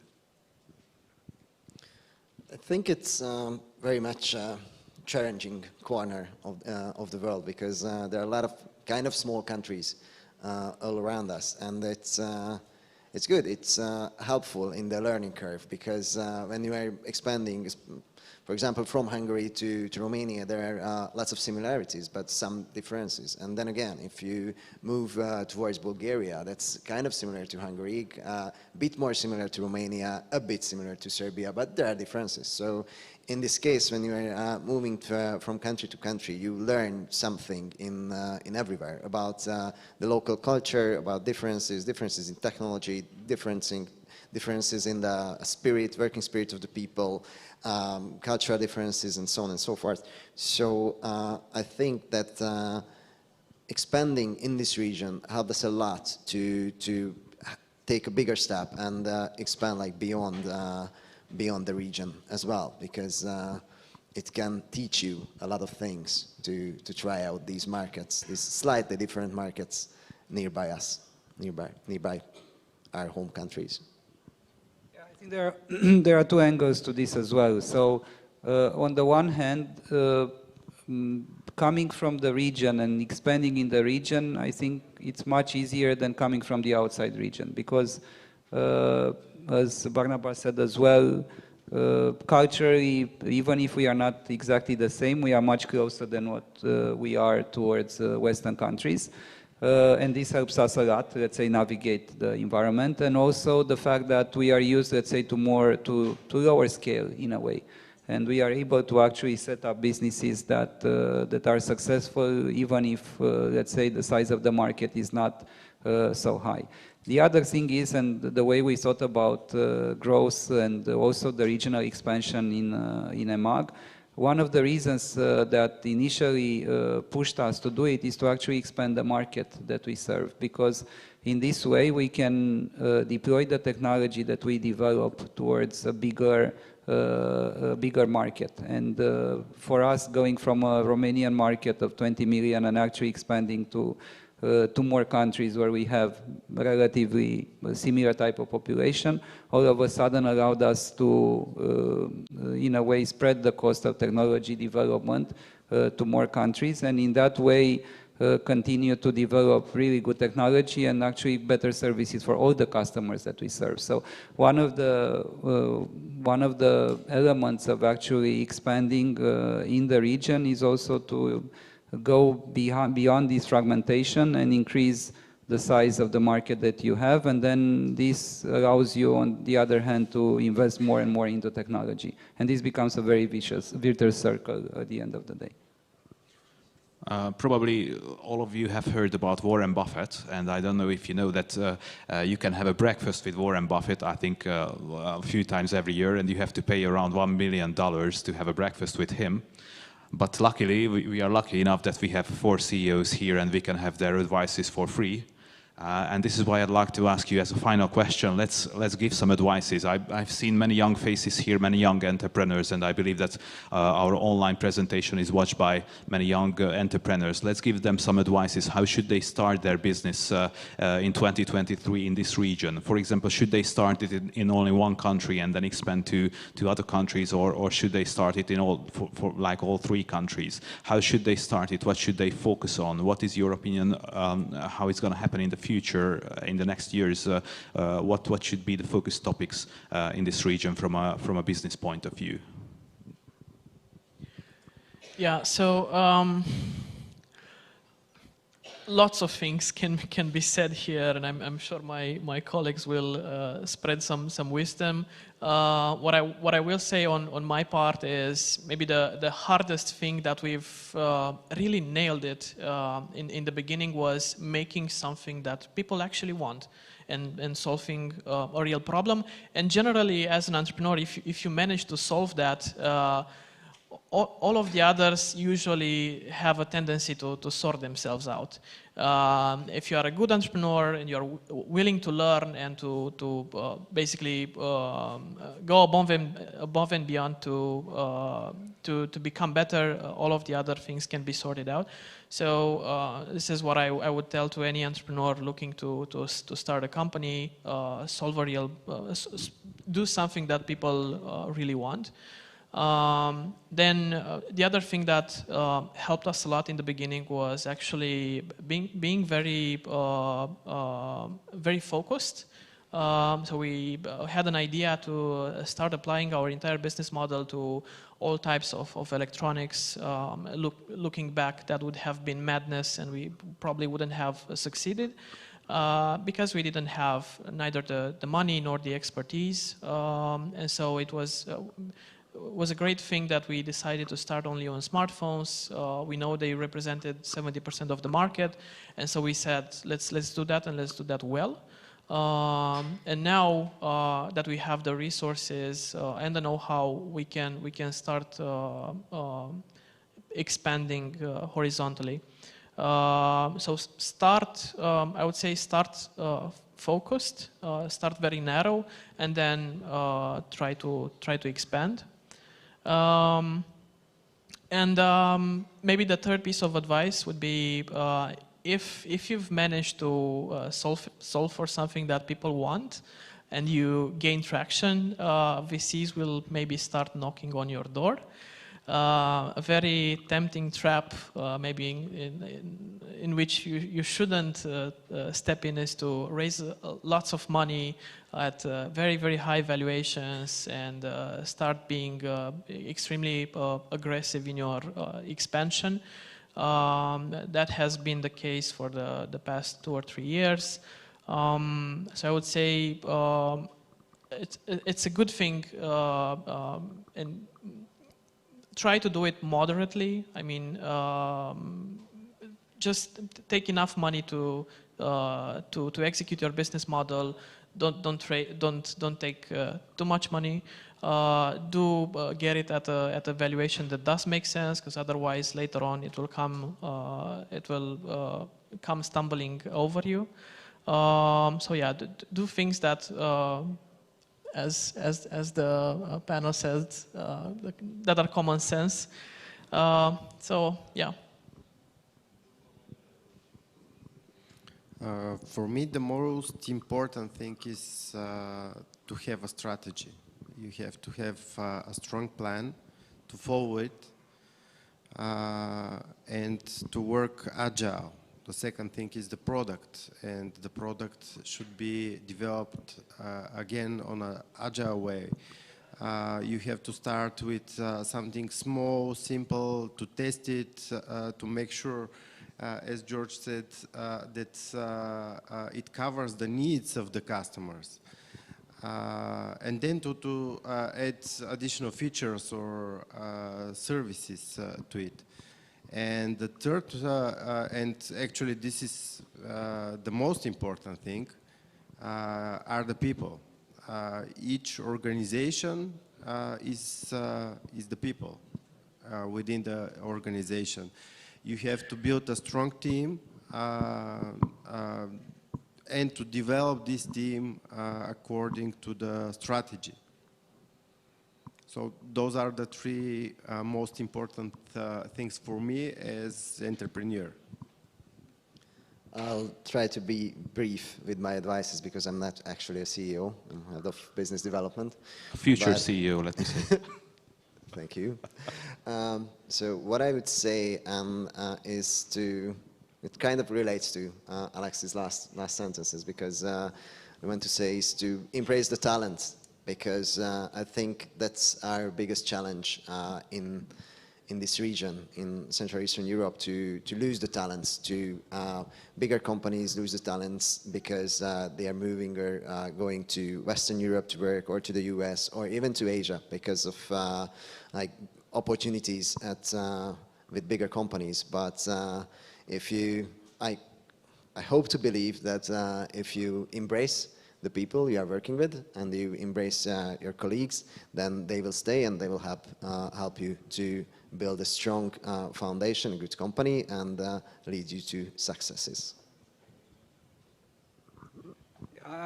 The geographic dimension that you mentioned, Marton, is important, but this comes part of the growth story, yeah, because every company needs to have a growth story, needs to have, let's say, a horizon of you know, doing better than today, and this horizon is super important. So my advice would be that while you are in the day-to-day and managing for survival sometimes, or for you know, talent and making sure talent is engaged, that you always use the long-term perspective to kind of get you out of the difficulties of day-to-day, or to sell the story to the stakeholders that you have around you.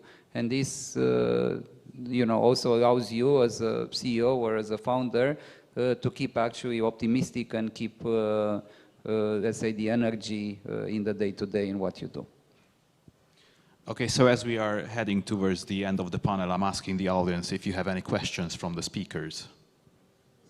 Feel free. Okay, I believe that the gentleman is going to stay here. No, there's one question, sorry.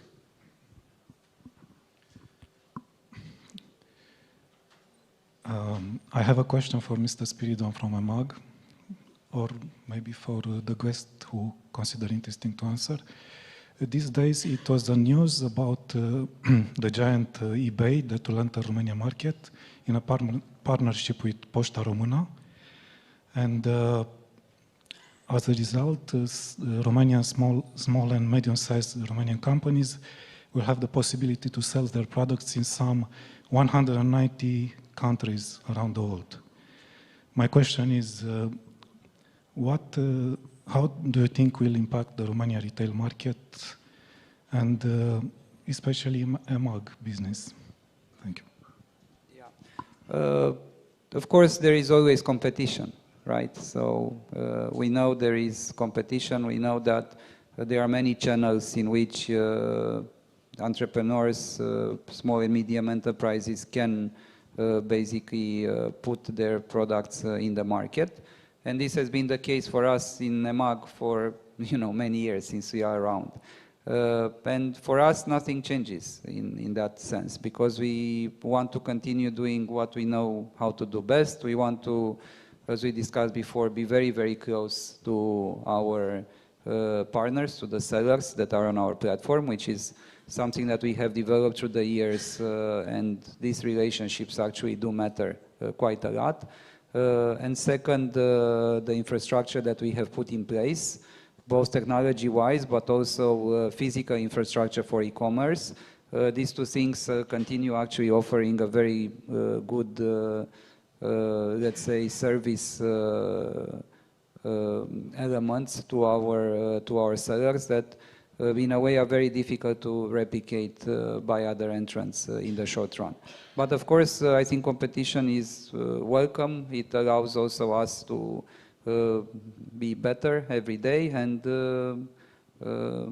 we do hope that at the end of the day, no matter the channels, Romanian companies, Romanian entrepreneurs, they continue to grow, they continue to create value in this part of the world, and this goes, for entrepreneurs in all the 3 countries. Because if they do this, I think this is good for the people, for the economy, and then we grow together at the end of the day.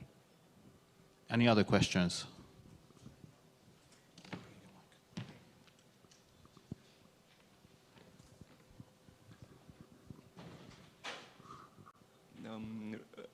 Last few weeks ago, we discussed in the Minister of Romania regarding the environment and regarding the portable devices batteries.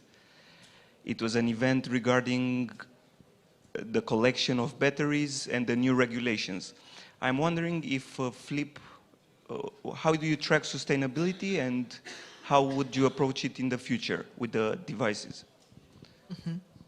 So that's a great question and is a topic that is very much close to our heart.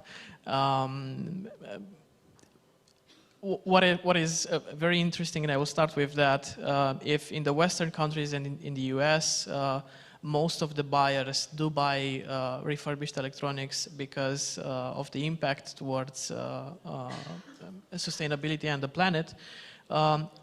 I would say that in this region, to be very fair, it's not a value proposition that's the first with what you want to get to your customer. It's rather maybe the price and the quality. That's what is put in the first place. Now, purchasing a refurbished smartphone actually reduces with roughly 79% the emissions of CO2 emissions. And I have so many statistics on how well that is for the planet. With regards to the batteries, changing the battery of the smartphone sure is probably one of the most common repairs that we do, and it's one way to prolong the lifetime of a phone with maybe 2 or 3 extra years. Of course, it's important what then happens to the battery. So making sure that not only in the first part of the supply chain, but also how they are further disposed. That's also important. And I'm very glad that governments and the European Commission start to pay more attention towards this topic, because it's probably one of the most important ones. Thank you. Any other questions? Okay, so I think we should finish the panel now. It is time, and I really thank you for being part of it. And I believe that the gentleman is going to stay here with us at least for the lunchtime, so you can find them with any business ideas. And I hope that some new businesses are going to born just after this conference. And I wish all of us that we should stay this optimistic in the next year as well, and this year as well. So thank you so much for coming. Dania, George, Alexander, and Barnamash, thank you so much, and thanks for the attention.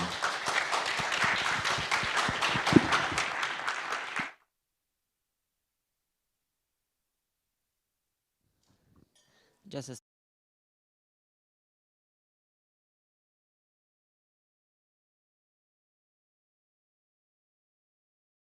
very short. Thank you. Thank you to our speakers. I think you made it just a perfect summit. Thank you also to our partners, Jawel Financière and P2. I think we were very transparent. I mean, going abroad, there's a lot of opportunities. There are also some challenges. Believe in it. I think ambition make the changes, make the future. Have the courage to do it, but do your homework. Protect yourself, especially against currencies. And we are available. I mean, this is one summit, a couple of hours, but yeah, please contact us. And again, thank you for your participation here, the people here, and also the 2,000 people online. So thank you, and see you soon. Thank you. Okay, let's applaud Johan. I Ben first. I want to thank all of you because you are here. You are here, the moderators, Martin, Ivalov,